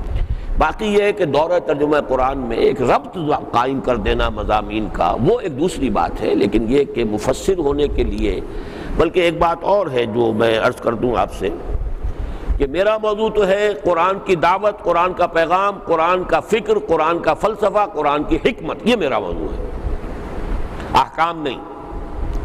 لیکن واقعہ یہ ہے کہ مفسرین کے لیے بھی اکثر و بیشتر میں سمجھتا ہوں کہ پورے قرآن کی تفسیر لکھنے کا فیصلہ ایک آزمائش اور فتنہ بن گیا، اس لیے کہ ہر شخص کا ذوق ہوتا ہے کسی خاص میدان میں، اور پورے قرآن کی تفسیر جب لکھے گا تو اسے باقی ظاہر بات ہے ہر آیت کے بارے میں کچھ نہ کچھ تو کہنا ہی ہے۔ یہی وجہ ہے کہ ایک لطیفہ بھی ہوا تھا، ہمارے جماعت اسلامی کے پرانے ساتھیوں میں سے ظفر الحسن صاحب ہوتے تھے یہاں کراچی میں، لکھنؤ کے رہنے والے، تو مولانا اصلاحی صاحب نے جب تفسیر تدبر قرآن کی پہلی جلد لکھی اور وہ اپنے بعض احباب کو جو قریبی تھے انہیں ہدیتاً بھی بھیجی، پھر وہ پوچھتے تھے کیا رائے ہے، تو ان سے کہیں پوچھ لیا، کہیں ملاقات کے لیے گئے کہ کیا آپ نے وہ تفسیر کے بارے میں کیا رائے قائم کی، تو انہوں نے کہا مولانا مجھے تو وہ کوئی مختلف نظر نہیں آئی بقیہ تفسیروں سے۔ تو مولانا کہتے ہیں میں سر پکڑ کے بیٹھ گیا کہ میری اتنی محنت اور میری اتنی جو بھی یعنی کاوش ہے اس سب کا جو ہے وہ زیرو کر دیا، کوئی وجہ کیا ہے؟ 90% تو تفسیر وہی ہوتی ہے، باقی یہ ہے کہ جہاں کسی جو ہیں معاملات ان میں کسی کا ذوق تفسیری، اب دیکھیے بہت سے ہماری تفسیریں ہیں، تفسیر احکام القرآن، جن کا ذوق تھا فقہی، انہوں نے صرف ان آیات کی تفسیر کی ہے کہ جن سے آیات احکام کا استنباط ہوتا ہے، اور وہ پوری تفسیریں کہلاتی ہیں، لیکن احکام القرآن باقی آیات سے انہوں نے بحث نہیں کی۔ تو مجھے تو واقعہ یہ ہے کہ مولانا اصلاحی صاحب بھی اور مولانا مودودی، ان دونوں کی تفسیروں میں تو میں یہ سمجھتا ہوں کہ مکمل تفسیر لکھنے کی وجہ سے بہت سی ایسی صورتیں ہیں کہ جن سے وہ بچ سکتے تھے اگر مکمل تفسیر لکھنے کا فیصلہ نہ کر لیتے۔ میں نے مولانا اصلاحی صاحب کو مشورہ بھی دیا تھا ایک موقع پر کہ جب آپ نے جلد لکھ لی ہے پہلی، اور وہ میں نے شائع کی تھی، تو میں نے کہا تھا کہ اب آپ مکمل تفسیر نہ لکھیے، آپ کا انداز جو ہے تفسیر کا، اصول تو آپ پہلے بھی دے چکے تھے، ان کی ایک بڑی پرانی کتاب ہے مبادئ تدبر قرآن کے نام سے میں نے شائع کی، مکتبہ چراغ راہ نے اسے صرف تدبر قرآن کے نام سے شائع کیا تھا، لیکن جب تدبر قرآن کے نام سے اصل تفسیر شروع ہوئی تو میں نے اس کا نام بدل دیا مبادئ تدبر قرآن۔ اصول وہاں ہیں، ان اصول کی اپلیکیشن سورہ بقرہ اور سورہ آل عمران کی تفسیر میں آپ نے کر دی ہے۔ اب قرآن مجید کے وہ خاص مقامات جن کے بارے میں آپ کو خصوصی انشراح ہو، اس پر مقالات لکھ دیجئے۔ کاش کہ مولانا نے میرا یہ مشورہ مان لیا ہوتا. اب پوری تفسیر لکھنے میں آدمی پھر وہ کہیں بھرتی کی بات بھی ہے، وہ دیکھتا ہے کہ مجھے اب آگے جانا تھا، اتنا میں نے کر لیا، اتنا رہ گیا ہے، اور یہ وہ سارا کام جو ہے اس کو پورا کرنے کا، تو اس میں اس طرح کی چیزیں بھی آ جاتی ہیں. اور پھر وہ چیزیں کہ جو ان کا خاص فن نہیں ہے، اس میں ظاہر بات ہے کہ آدمی پھر جو ہے کہیں ٹھوکر بھی کھا جاتا ہے. بہرحال میں جو کچھ آپ سے عرض کر رہا ہوں کہ میں ہرگز مفسر نہیں ہوں، اس مغالطے کو ذہن سے نکال دیں اور کبھی یہ لفظ میرے بارے میں نہ لائیں. میں تو ترجمہ بھی دیکھتا ہوں کہ 4 افراد نے کیا ترجمے کیے ہیں، پھر یہ کہ جو تھوڑی بہت شد بدھ مجھے عربی قواعد کی ہے اس سے میں یہ ضرور دیکھ لیتا ہوں کہ کس کا ترجمہ یا کس کی ترجمانی میرے رائے میں قریب تر پہنچ گئی ہے. لیکن خالص صرف اپنی رائے پر محض ترجمہ کر دینا میں اپنا مقام یہ بھی نہیں سمجھتا. البتہ ایک بات کا مجھے دعویٰ ہے، اور وہ یہ کہ فکر قرآنی جس کو ہم کہیں گے، قرآنک تھاٹ، اس میں اللہ تعالیٰ نے مجھے ایک غیر معمولی جامعیت عطا کی ہے. یہ اللہ کا خاص فضل ہے، اس لیے کہ اس نے میرے لیے حالات ایسے پیدا کر دیے. میرا معاملہ کیا ہے، میں نے جیسا کہ اپنے وہ دعوت رجوع القرآن کے اندر میں نے تفصیل بیان کر دی ہے، اللہ نے یہ مزاج دیا تھا کہ مولانا مودودی، اس سے جو کچھ میں نے حاصل کیا ان کے یعنی فکر قرآنی سے یا ان کی تفہیم سے یا ان کی کتب سے، یہ نہیں ہوا کہ اگر مجھے ان کی ذات سے کسی وقت کوئی سوء ظن ہوا، بعد میں تو وہ سوء ظن ختم ہو گیا ہے، لیکن ایک دور تو مجھ پر گزرا ہے سوء ظن بھی رہا ہے. لیکن اس کا یہ مطلب نہیں تھا کہ میں ان کی فکر کو بھی ٹھوکر مار کر پھینک دوں. مجھے وہ چیز جو اس کے اندر جو خیر ہے، جو صحیح ہے، قیمتی متاع ہے، وہ تو میری مستقل، وہ میری ہی نہیں سمجھیے میرا اثاثہ ہے، میری دولت ہے. مولانا اصلاحی صاحب، ایک زمانے میں بڑی تلخی ہوئی، مولانا نے میرے خلاف جو ہے کوئی پمفلٹ ٹائپ جو ہے وہ شائع کیے، ہمیں بھی جواباً بھائی جمیل الرحمان صاحب کو میدان میں آنا پڑا اور اظہار حقیقت کے نام سے اتنی موٹی کتاب انہوں نے لکھی، بڑی شدید تلخی ہوئی. اس کا یہ مطلب نہیں تھا کہ طریقے تدبر قرآن جس تک کہ ایک رسائی اللہ تعالیٰ نے مجھے ان کے ذریعے سے عطا کی ہے میں اس سے بھی متنفر ہو جاتا. وہاں پر بھی یہ ہے کہ وہ ایک متاع ہے جو اللہ نے مجھے دی ہے. ڈاکٹر رفیع الدین صاحب اور علامہ اقبال، ان کے ذریعے سے جو چیزیں، چونکہ سائنس، اب یہ دونوں حضرات سائنس کے طالب علم نہیں رہے. ڈاکٹر رفیع الدین چونکہ بیسیکلی ان کا ارادہ تھا ڈاکٹر بننے کا، FSc میڈیکل کیا تھا انہوں نے، وہ تو بعد میں پھر شفٹ کر گئے اور وہ فلسفے اور لٹریچر کی طرف چلے گئے، ورنہ انہوں نے FSc میڈیکل کیا تھا تو سائنس کا بیک گراؤنڈ تھا. لہذا جو سائنس اور قرآن کے موضوع پر جو کچھ انہوں نے لکھا ہے میں نے استفادہ کیا ہے، اور یہ کہ بعض چیزوں تک میں خود بھی پہنچ چکا تھا اس لیے کہ میں سائنس کا میں طالب علم رہا تھا. تو یہ جو چیزیں ہیں کہ مجھے جہاں سے، اور پھر اللہ کا شکر ہے کہ یہ کتاب جو ہے میں نے یہ طے کر لیا تھا کہ اسلاف سے کہیں اپنے آپ کو جدا نہیں کرنا. یہ تو ہو سکتا ہے کہ ایک بات اسلاف نے کہی ہے اور اس کی یہ 4 حکمتیں بیان کی، میں اس میں 5ویں حکمت بیان کر دوں، یہ دوسری بات ہے. لیکن یہ کہ اسلاف کے معاملات سے اجماع جہاں ہو نہیں ہٹنا، چاہے میری عقل نہ مان رہی ہو، میں عقل سے استعفیٰ دے دوں گا، لیکن اجماع امت کے خلاف نہیں جاؤں گا. یہ اصل میں، اور اس کے لیے میں سب سے زیادہ جو ممنون احسان ہوں شیخ الہند اور شیخ الاسلام مولانا شبیر احمد عثمانی اور مولانا محمود حسن، ان کا جو یہ مشترک ترجمہ اور پہلے 5 پاروں کے حواشی بھی شیخ الہند کے ہیں اور باقی جو ہے شیخ الاسلام مولانا شبیر احمد عثمانی کے ہیں. تو میں نے یہ 4 اپنے منبع بیان کیے ہیں اور ان میں سے عروۃ الوثقی اسے قرار دیا ہے. اسلاف سے جوڑنے والی شے یہ ہے. اس کے ساتھ سائنس کا میرا تعلیم کا بیک گراؤنڈ ہو گیا، اللہ تعالیٰ نے ادھر مجھے بھیجا، حالانکہ ڈاکٹری مجھ سے کروانی نہیں تھی.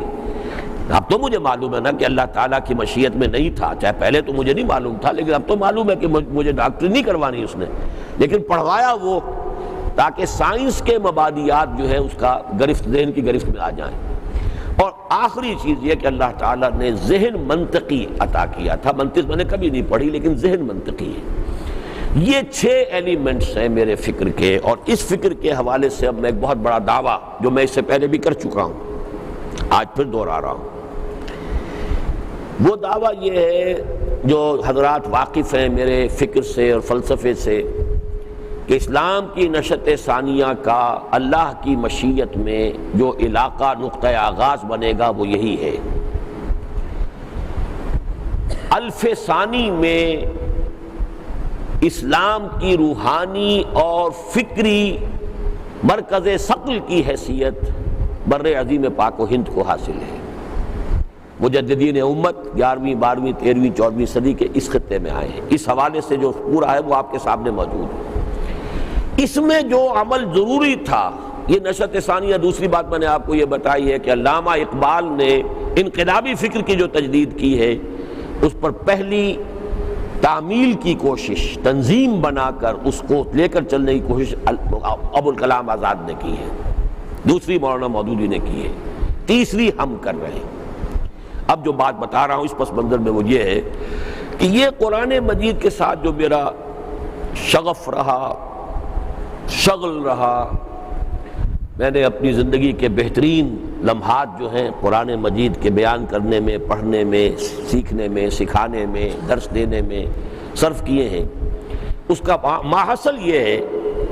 کہ اللہ تعالیٰ نے میرے ذریعے سے اسلام کی نشأت ثانیہ کے 4 تقاضوں کو پورا کرا دیا ہے۔ نمبر 1،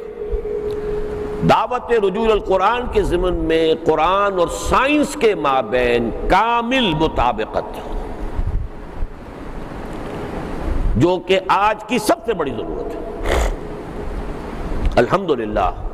وہ کام اللہ تعالیٰ نے ہمارے ذریعے سے پورا کرایا۔ اقامت دین کی جد و جہد کے سلسلے میں 3 کام، فرائض دینی کا جامع تصور، چاہے ہمیں کہیں سے ملا، مولانا مودودی سے ملا، مولانا اصلاحی سے ملا، مولانا اصلاحی کی دعوت دین اور اس کا طریقہ کار، اس کا خاص چیپٹر جو ہے تبلیغ کس لیے، مولانا مودودی کی شہادت حق اور مختلف مطالبات وہ دعوت اسلامی اور اس کے مطالبات وغیرہ بہت سی کتابیں ہیں۔ پھر مولانا مودودی کا وہ فکر جو قرآن کی 4 بنیادی اصطلاحوں میں سامنے آتا ہے۔ بہرحال اس کے اندر جو ہے قرآن مجید اور سنت و سیرت رسول کے ساتھ اس کا مضبوط تعلق قائم کر دینا،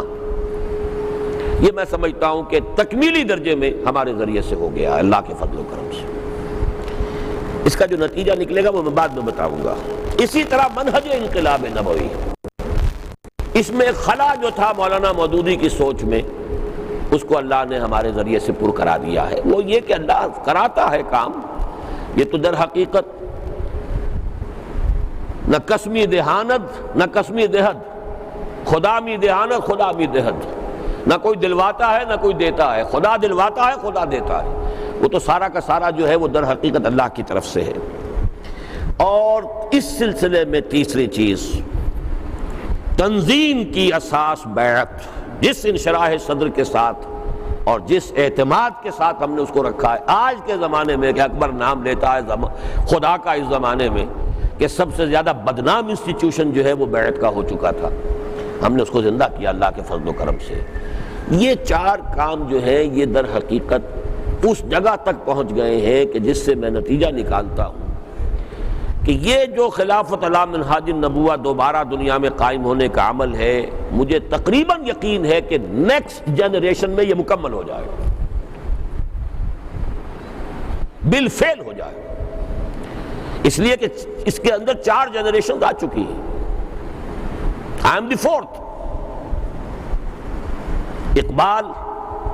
ابوالکلام مودودی، تنظیم، اس میں جس پہلو سے خلا تھا وہ ہم نے پورا کر دیا۔ بعض چیزیں تھیں جو پہلے تھیں، ابوالکلام نے بیعت پر بنائی تھی، اور اب ثابت ہو گیا اقبال چاہتا تھا کہ بیعت کی بنیاد پر تنظیم قائم ہو۔ یہ اتنا بڑا انکشاف ہے، اور ایک روحانی تجربہ بیان کر رہے ہیں۔ جب میں انگلستان میں تھا تب مجھے اشارہ ہوا تھا۔ یہ مضمون جو 2 قسطوں میں اس طرح میں مکمل ہو گیا ہے، بیعت کی بنیاد پر وہ باتیں کہ جو ہم نے کی تھی، ہم نے یہ کہا کہ سیاست پر تبصرہ ضرور کریں گے، حصہ نہیں لیں گے، وہی بات کہی جا رہی ہے اس وقت سن 35 میں کہی جا رہی ہے، اور ہمیں پتہ ہی نہیں۔ میں اس پر جو مضمون لکھنے والا ہوں اب وہ یہ ہے کہ متفق گردید رائے بو علی بارائے من، مجھے تو معلوم نہیں تھا، لیکن یہ کہ میرے لیے بہت بڑی توثیق ہے، بہت بڑی تصدیق ہے کہ انہوں نے کہا پھر امیر کے اختیارات ہونے چاہیے، وہ شورا کی رائے کا پابند نہیں ہے، امیر ہوتا۔ یہ اقبال کہہ رہا ہے، جرمنی ہو آیا ہے، انگلستان ہو آیا ہے، ہم یہاں بیٹھے ہوئے خامخواہ ان چیزوں سے بہت زیادہ متاثر ہو جاتے ہیں، لیکن اسے معلوم ہے کہ کیا خلا ہے ان چیزوں کے اندر، اور کوئی کام۔ اقبال کے خطبے کے اندر بھی جو 2 چیزیں تھیں سن 30 والے میں، ایک تو یہ کہ قومی ریاست قائم ہو جائے گی، وہ تو ایک پیشن گوئی تھی، وہ ہو گئی سن 47 میں 17 برس بعد۔ لیکن یہ کہ اس میں وہ نظام قائم کرنا جو دور ملوکیت کے اثرات سے پاک ہو، یہ کوئی آسان کام تو نہیں ہے۔ یہ تو در حقیقت یہ کوئی قومی تحریک تو نہیں کر سکتی، یہ قائد اعظم کے ہاتھوں تو ہونے والا کام نہیں تھا۔ قائد اعظم کے ہاتھوں وہ کام تو ہو سکتا تھا، صحیح سمجھا انہوں نے کہ قومی تحریک کی قیادت کے لیے کوئی اور شخص نہیں ہے تمہارے سوا، یہ اس کی جامعیت ہے۔ لیکن وہ محسوس کر رہا تھا کہ یہ کام جو ہے وہ ان قومی تحریکوں سے ہونے والا نہیں ہے، اس کے لیے تو ضرورت ہے وہی امارت اور بیعت کی بنیاد پر سرفروشوں کی جمعیت شبان الہند، وہ لوگ قائم کیے جائیں جو بیعت کی بنیاد پر ہوں۔ وہ سارا مضمون دیکھ لیجئے گا۔ بہرحال یہ کام میں جو عرض کر رہا ہوں وہ یہ ہے، اور میں نے جو آیت بارہا کوٹ کی ہے لَتَرْكَبُنَّ طَبَقًا عَنْ طَبَقٍ،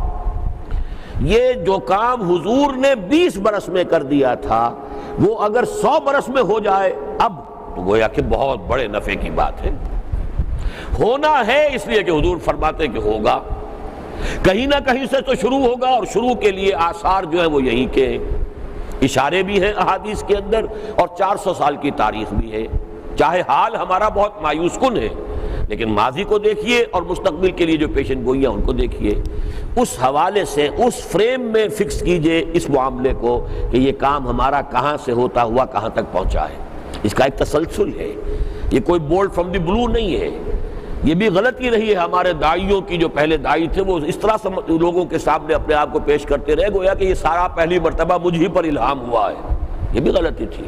شارٹ سائٹڈنس تھی۔ حالانکہ چاہیے تھا کہ بتاتے کہ میں نے ان سے لیا ہے، ان سے لیا ہے۔ مولانا مودودی نے ابوالکلام سے جو کچھ لیا، علامہ اقبال سے جو کچھ لیا، کھل کر اعتراف کرتے ہیں۔ اس میں کیا ہے؟ اختلاف کہاں ہے وہ بھی بیان کرتے ہیں۔ تو میں نے جس طریقے سے اپنا شجرہ نسب بیان کیا ہے کہ میں نے کہاں کہاں سے لیا ہے، اور اس میں تسلسل ہے، تواتر ہے، روایت اس کا ایک معاملہ ہے۔ بہرحال میں آپ سے یہ کہہ رہا ہوں جب کہ اب یہ اگلی نسل میں ہو جائے گا تو اس کے معنی کیا ہیں؟ گویا کہ ہماری جو اب نئی نسل ہمارے سامنے بیٹھی ہے ان کے کندھوں پر اس کا آخری مرحلے کا بوجھ آئے گا۔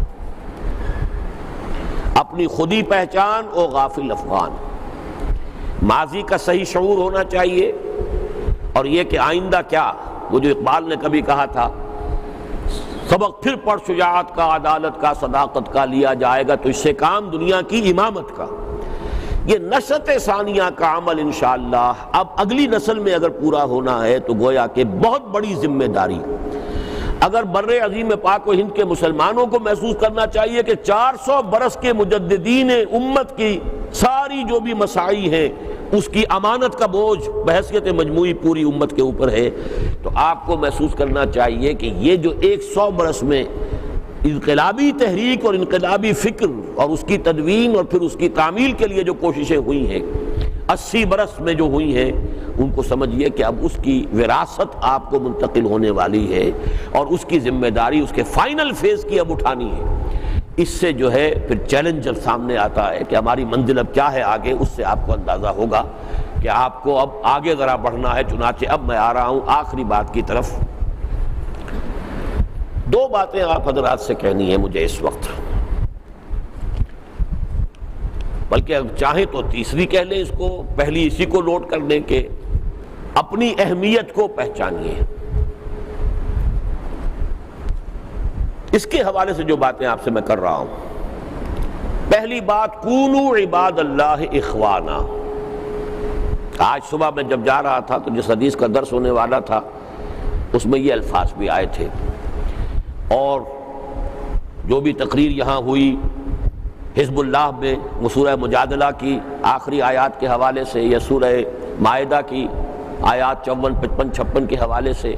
اس میں جو کیفیات آتی ہیں اذلۃ علی المؤمنین عزۃ علی الکافرین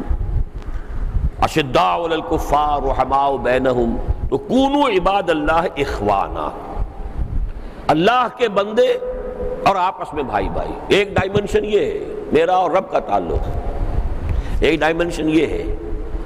یہ جو ہمارا آپس میں تعلق، کونوا عباد اللہ اخوانا۔ اس میں البتہ کچھ احتیاطیں ضروری ہیں، جیسا کہ میں نے جمعے کے خطبے میں بھی کہا تھا کہ ہمارے ہاں یہ ہوتا ہے کہ جب کوئی دو افراد کوئی کاروبار شروع کرنے لگتے ہیں تو اس وقت تو یہ کہ بھائی کیا بیٹھ کے کیا لکھنا ہے، یا قرض لیا ہے تو کیا لکھنا ہے، اس کو آپس میں اعتماد ہے تو کیا میں لکھواؤں تو بڑی اچھی بات تو نہیں لگتی، حالانکہ اللہ کا حکم ہے،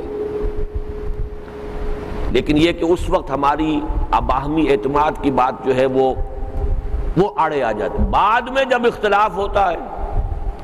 تو وہ ساری محبتیں اور اعتماد جو ہے وہ دھجیاں بکھر جاتی ہیں اس کی، اور پھر بدنیتی کے بھی الزام ایک دوسرے پر لگنے شروع ہو جاتے ہیں۔ تو بعض احتیاطیں جو ہیں میں چاہتا ہوں کہ آپ ذہن میں رکھیں۔ کونوا عباد اللہ اخوانا میں لازماً جو ہمارے ہاں کچھ معاشی اعتبار سے بہتر لوگ ہوں، ان کا اپنے نسبتاً کمزور ساتھیوں کا خیال رکھنا لازم ہے۔ اس بات کو ذہن میں رکھیے، ورنہ وہ اخوت کیا ہوئی، بھائی چارہ کیا ہوا۔ اگر کسی کو اللہ نے کوئی کشادگی عطا کی ہے تو وہ دیکھے اپنے قریب کے رفقاء میں سے۔ اور یہ بھی میں آپ کو بتا دوں، انفاق فی سبیل اللہ کا سب سے زیادہ گاڑھا مفصل بیان سورہ بقرہ کے رکوع ہے، غالباً 37-38 یا 36 اور 37واں ہے، اور اس میں آخری جو بتایا ہے کس کے لیے، یہ للفقراء الذین احصروا فی سبیل اللہ، یہ ہے اصل شے۔ ان کو کہ جو اگر فرض کیجئے ہمارا ایک ساتھی ہے، وہ دین کے کام میں زیادہ لگ گیا ہے، محنت کر رہا ہے، کوشش کر رہا ہے، اس کی اتنی توجہ اب اپنی معاش پر نہیں ہے، دوسرا ساتھی کے جو بہتر حالات میں اللہ نے پیدا کر دیا، بہتر حال، فی اموالہم حق معلوم للسائل والمحروم، تو اس میں خاص طور پر ایک دوسرے کی امداد کو سامنے رکھنا یہ بہت ضروری ہے۔ لیکن اس میں احتیاط کیا ہے؟ دیکھیے، ایک امداد ہوتی ہے اعانت، آپ کا داہنا ہاتھ جو دے وہ بائیں کو پتہ نہ چلے۔ نمبر 2، اس میں آپ اپنی کوئی دھونس نہ جمانا شروع کر دیں، بلکہ یہ جو سورہ مائدہ میں الفاظ آئیں، یؤتوا الزکاۃ وہم راکعون، یہ در حقیقت اسی لیے ہے کہ اس وقت فروتنی ہو کہ بھائی اگر آپ یہ میرا تعاون قبول کر رہے ہیں تو گویا کہ آپ مجھ پر احسان کر رہے ہیں، میرا کوئی احسان آپ پر نہیں ہے۔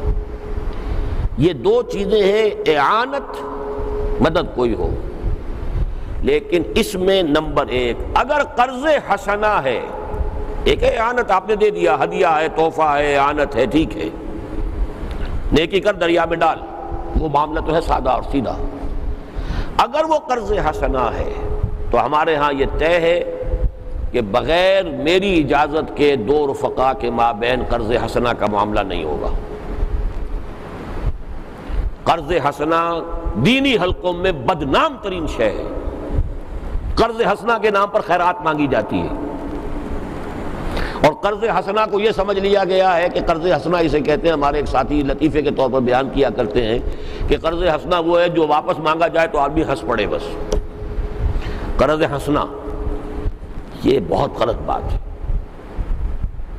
اور اس ٹرینڈ کو ہمیں روکنا ہے سختی کے ساتھ۔ اسی طریقے سے کوئی کاروباری شراکت ہو، اس کا معاملہ بھی پوری طرح تفاصیل کے اندر طے ہونا چاہیے، اور اس میں بھی نظم کے ساتھ، اجازت کے ساتھ ہونا چاہیے، کیونکہ جھگڑا اگر ہوگا تو پھر ہم لوز کریں گے اپنے کسی ساتھی کو۔ We are a party to it. اگر آپ کوئی کاروباری اشتراک کرنا چاہتے ہیں، اس کی کیا شرائط ہیں، یہ سب ہمارے علم میں لائیے، اور پھر کوئی کاروباری شراکت کیجئے تنظیمی حلقے کے اندر۔ باہر کوئی مسئلہ ہے وہ آپ کا علیحدہ مسئلہ ہے، تنظیم کے 2 رفقا کا اگر کوئی معاملہ ہوگا قرض حسنہ کا، اور یہ پہلے سے سرکولرز ہیں ہمارے، لیکن بہت سی چیزیں ہمارے جو سرکولرز ہیں وہ رکھے رہ جاتے ہیں، وہ یاد نہیں رہتے لوگوں کو۔ تو میں صرف یہ چاہتا ہوں کہ ان سرکولرز کی بلکہ مرکز والے نوٹ کر لیں کہ اثر نو جو ہے ان کی طرف توجہ جو ہے وہ دلوائی جائے۔ تیسری احتیاط ہم نے یہ کی ہے، جو ہمارا ہمہ وقت کارکن ہو جسے کوئی تنخواہ مل رہی ہو، اس کو کوئی اعانت بھی آپ نہیں دے سکتے، کوئی ہدیہ نہیں دے سکتے بغیر ہماری اجازت اور علم کی۔ یہ بھی ایک بہت بڑا رکھنا ہے تنظیمی اعتبار سے، اور اس کا سد باب، اس کے بعد تجربات ہمیں ہوئے بہت تلخ، اور اس کے بعد ہم نے یہ فیصلہ کیا اگر جو بھی ہم پیش کر سکتے ہیں اس کے لیے کفاف، اگر وہ اس کے لیے کافی نہیں ہے تو ملازمت چھوڑ دے، کوئی اور کام کرے۔ لیکن یہ کہ اس حوالے سے دوسرے لوگوں سے مدد لینا اور وہ پھر سارا اندھا کھاتا ہوگا، کچھ پتہ نہیں کس نے کیا مدد دی ہے اور کیا نہیں کیا ہے، ادھر سے وہ بھی مدد کر رہا ہے، ادھر سے وہ بھی مدد کر رہا ہے، ادھر سے وہ بھی مدد کر رہا ہے۔ اور بعض جگہ ہمارے علم میں یہ آیا کہ وہ مدد لے لے کے انویسٹمنٹ کر دی گئی، اور انویسٹمنٹ بھی کی وہ جو یہاں پہ ہوتی تھی وہ کمپنیاں، وہ جن سب کا بیڑا ایک دم غرق ہوا بعد میں۔ اور وہ یہ کہ مدد ہو رہی ہے اس حوالے سے کہ چونکہ ان کی تنخواہ تو کم ہے تو ٹھیک ہے، اب اس نے بھی مدد کر دی، اس نے بھی مدد کر دی، اس نے بھی مدد کر دی، اور اس میں وہ بچت کر کے اور پیسے لگا کے انویسٹ کر دیے۔ یہ جو ہے چونکہ انسان ہے، جس کو ہمارے ہاں کولوکیل لینگویج میں کہتے ہیں بندہ بشر ہے، لہذا احتیاطوں کی بڑی سخت ضرورت ہے۔ اعانت دینی ہے کسی ایسے ساتھی کو کہ جو تنظیم سے کوئی تنخواہ نہیں لے رہا، ٹھیک ہے آپ دیں، اور اس کا نہ ہم سے ذکر کرنے کی ضرورت ہے نہ کہیں اور ذکر کرنے کی ضرورت ہے، وہ خالص ذاتی معاملہ اعانت ہے، مدد ہے، جو بھی کرے، اس میں قطعاً کسی طرح کے ضوابط اور قواعد کا کوئی مسئلہ نہیں۔ قرض حسنہ ہو یا کوئی شراکت کاروبار ہو، اس کی ساری تفاصیل ہمارے علم میں آنی چاہیے، اجازت دی جانی چاہیے، اور جو تنظیم کے پے رول پر ہوں ان کو کوئی ہدیہ، کوئی تحفہ، کوئی بھی قسم کی اعانت جو نہیں دی جا سکتی بغیر میری اجازت کے۔ یہ چیزیں نوٹ کر لیجیے۔ دوسری بات جو مجھے آپ سے کہنی ہے وہ وہی مصرع ہے جو کبھی میں نے عزم میں شائع کیا تھا، ساتھیوں مشعلوں کو تیز کرو۔ دیکھیے میں واقعہ یہ ہے کہ اپنا ایک احساس کچھ آگے آپ سے کہنے سے پہلے بیان کر دوں۔ بعض رفقا جو میرے ہیں اور قریبی رفقا ہی سے میں واقف ہو سکتا ہوں، ہو سکتا ہے کہ ان سے کہیں زیادہ محنتی اور مخلص اور مشقت کرنے والے رفقا موجود ہوں جن سے اب میرا ذاتی تعارف نہیں ہے۔ بعض رفقا کے حالات کو دیکھ کر میں کبھی کبھی سوچا کرتا ہوں کہ ان کے اندر جو محنت کا، مشقت کا جو مادہ ہے، جس درجے کی ایثار اور قربانی وہ کر رہے ہیں، تو میں سوچا کرتا ہوں کہ یہ کیسے ہو گیا ہے، یہ چیزیں میرے اندر تو ہے نہیں، یہ ایسے لوگ میرے گرد جمع کیسے ہو گئے۔ یہ میں قطعاً، میں نے جیسا کہ عرض کیا، کوئی انکساری میرے یہاں تصنع نہیں ہے، ما انا من المتکلفین، میں نے جو دعویٰ کیا ہے وہ بھی ڈٹ کر دیا آپ کے سامنے۔ لیکن یہ کہ جو میری اپنی عملی کیفیت ہے، جو میں اپنی لیمیٹیشنز کو دیکھتا ہوں،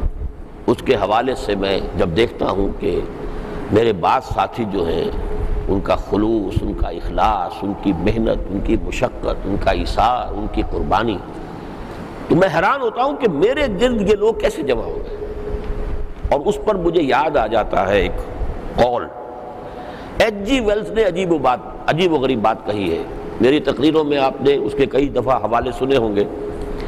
کہ حضور پر بڑے اس نے رقیق حملے بھی کیے، فیملی لائف پر، عائلی زندگی پر، جو بھی ہے وہ بس صرف تذکرہ کر رہا ہوں۔ لیکن ایک تو اس نے یہ کہ خطبہ حجۃ الوداع پر آ کر گویا کہ گھٹنے ٹیک دیے، سرنڈر کر دیا کہ اسلام کے اصول حریت و اخوت و مساوات کے واعظ تو دنیا میں پہلے بھی کہے گئے تھے، لیکن ماننا پڑتا ہے کہ یہ الفاظ جو محمد نے کہے صلی اللہ علیہ وسلم، یہ صرف الفاظ نہیں تھے بلکہ انہوں نے فی الواقع تاریخ انسانی میں پہلی بار ان اصولوں پر ایک معاشرہ قائم کر کے دکھایا۔ ایک تیسری بات جو اس نے بڑی عجیب کہی ہے، جس پر میں یہ کہا کرتا ہوں کہ بے وقوف اس کو تو چاہیے کہ خود اس کا جواب دے۔ وہ حضرت خدیجہ رضی اللہ تعالی عنہ، حضرت ابو بکر، حضرت عمر، یہ مختلف حضرات کا تذکرہ کر کے کہتا ہے، اب یہ نقل کفر نہ باشد، مجھے حیرت ہوتی ہے کہ محمد ایسے گھٹیا انسان کے گرد اتنے عظیم لوگ کیسے جمع ہو گئے۔ تو جواب تو اس بیوقوف کو دینا چاہیے نا کہ اس اصول سے تو تمہارا جو ہے، تمہارا اپنا خیال پھر ختم ہو جانا چاہیے۔ درخت کو اس کے پھلوں سے پہچانا جاتا ہے۔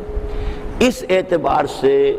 خود میں اپنے ان ساتھیوں کو اندر جو بھی حالات دیکھتا ہوں، اس سے اپنے اندر خود اعتمادی مجھے محسوس ہوتی ہے کہ کچھ نہ کچھ اللہ نے مجھے دیا ہی ہوگا، چاہے نظر نہیں آ رہا ہے، لیکن یہ کہ آخر یہ لوگ آ گئے ہیں اور جڑے ہوئے ہیں اور اتنی محنتیں کر رہے ہیں، اتنی مشقتیں کر رہے ہیں، اتنا ایثار و قربانی کا معاملہ کر رہے ہیں، تو میں خود اپنے اندر خود اعتمادی کی ایک کیفیت اس حوالے سے محسوس کرتا ہوں، ان لوگوں کے حوالے سے کہ اگر اللہ نے مجھے ایسے ساتھی دیے ہیں تو یقیناً یہ اس کا فضل بھی ہے، کرم بھی ہے۔ لیکن یہ کہ وہی جو ایچ جی ویلز کا ہے تو اس سے میں خود اپنا جو بھی اندر دیکھتا ہوں اور میں اپنے آپ کو محسوس کرتا ہوں بسا اوقات کہ میں تو اندر سے کھوکھلا ہوں، لیکن پھر کچھ اس حوالے سے مجھے سہارا ملتا ہے۔ بہرحال اب اس کے بعد جو بات میں آپ سے کرنا چاہتا ہوں وہ یہ ہے، مبتدی حضرات، اور میں نے کل نوٹ کیا کہ کتنے ہی ہیں جو مبتدی پڑے ہوئے ہیں، جلد از جلد ملتزم بننے کی کوشش کریں، ورنہ میں جو آیتیں میں نے پڑھی تھیں، آج چاہے وقت زیادہ ہو جائے میں بعد میں ان پر گفتگو بھی تھوڑی سی کروں گا، تذکیر ان کے حوالے سے، لیکن یہ ہے کہ یہ بہت بڑی تقصیر ہے بیعت کرنا پھر مبتدی کے درجے میں کھڑے ہو جانا، چھ معنی دارت، گویا کہ ہر روز آپ ایک گناہ کا ارتکاب کر رہے ہیں کہ اپنے جو آپ نے وعدے کیے ہیں ان کو پورا نہیں کر رہے۔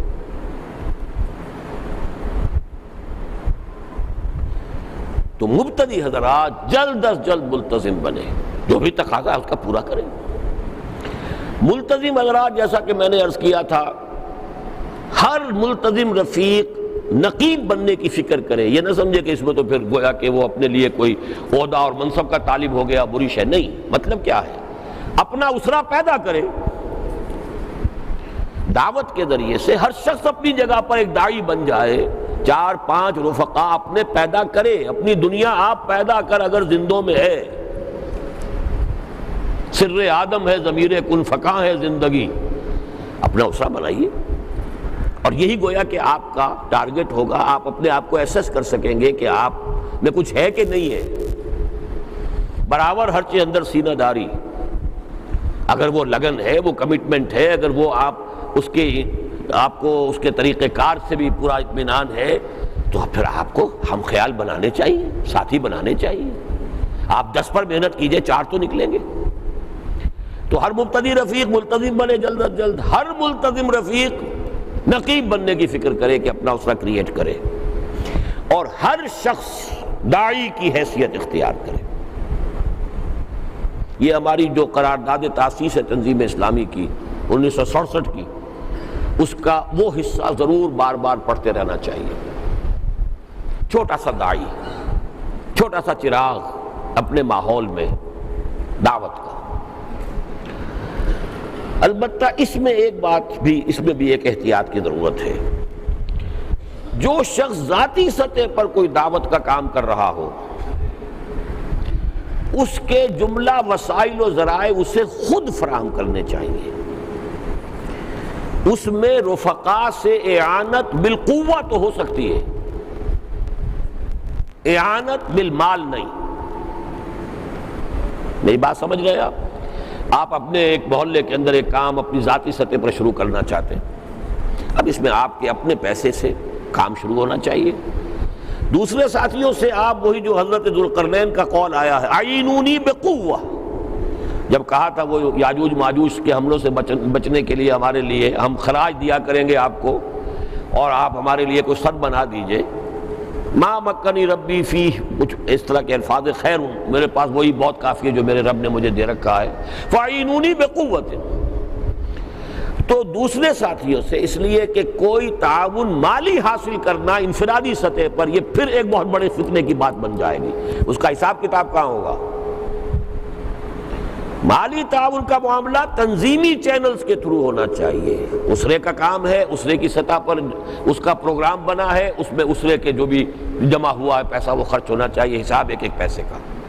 تنظیم کے تحت ہو رہا ہے، تنظیم کا بیت المال ہے، اس کے تحت وہاں خرچ ہونا چاہیے، حساب ایک ایک پیسے کا۔ اور کچھ حضرات اس میں بہت تساہل برتتے ہیں حساب میں، میرے نزدیک یہ بہت بڑی خیانت ہو جائے گی۔ یہ نہ سمجھیے کہ حساب کتاب رکھنا کوئی بہت ہی غلط کام ہے، بہت صحیح کام ہے، ایک ایک پیسے کا حساب ہونا چاہیے،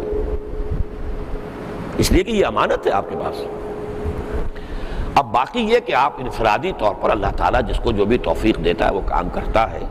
وہ اپنے وسائل سے، مالی وسائل جو ہے اپنے کسی ذاتی تجویز کے لیے اپنے دوسرے ساتھیوں سے لینا، جس کی نہ کوئی ریسیٹ ہوگی نہ اس کا کوئی اکاؤنٹنگ ہوگی، یہ چیز بھی ایک غلط راستہ جو ہے کھول دینے والی بات ہے۔ البتہ آپ اجتماعی سطح پر جو کام کریں وہ نظم کے تھرو چینلائز ہونا چاہیے۔ اس حوالے سے اب میں یہ چاہتا ہوں کہ شاہ پنجو اور دادو میں یہ توقع کروں گا کہ بہت جلد ان کو باضابطہ اسروں کی شکل دے دی جائے، لیکن ہوگا وہ وہیں کے رفقا کی ہمت پر ہوگا۔ اور سکھر اور حیدرآباد میں سمجھتا ہوں کہ جلد از جلد تنظیم قائم ہو جانی چاہیے۔ اس کے بہت تھوڑی میں سمجھتا ہوں رکاوٹ ہے، جو بھی ہے اسے جلد از جلد پورا کر کے جو بھی ہمارے قواعد و ضوابط ہیں اس کے مطابق کیا جائے۔ اس کی ایک خاص وجہ ہے میں جو آپ کو بتانا چاہتا ہوں، وہ جو میں نے پہلے بھی عرض کیا ہے کہ حالات اس رخ پر جاتے نظر آ رہے ہیں کہ اگر ہم کوئی واقعتاً ایک تیرتی ہوئی کشتی سمندر کے اندر چلتی ہوئی دکھا دیں تو بہت بڑی تعداد میں لوگ ہوں گے کہ جو شاید ادھر رخ کریں۔ حالات ادھر جا رہے ہیں، لیکن اگر وہ کشتی نظر نہ آئی، بہرحال ہماری جو بھی کوششیں ہیں 20 سال کی تو تنظیم اسلامی بھی ہو گئی ہے، 21واں سال اب اس کا ہے، لیکن میں نے ذاتی طور پر تو 65 سے جا کر کام شروع کر دیا تھا، اس اعتبار سے تو 31واں سال ہے۔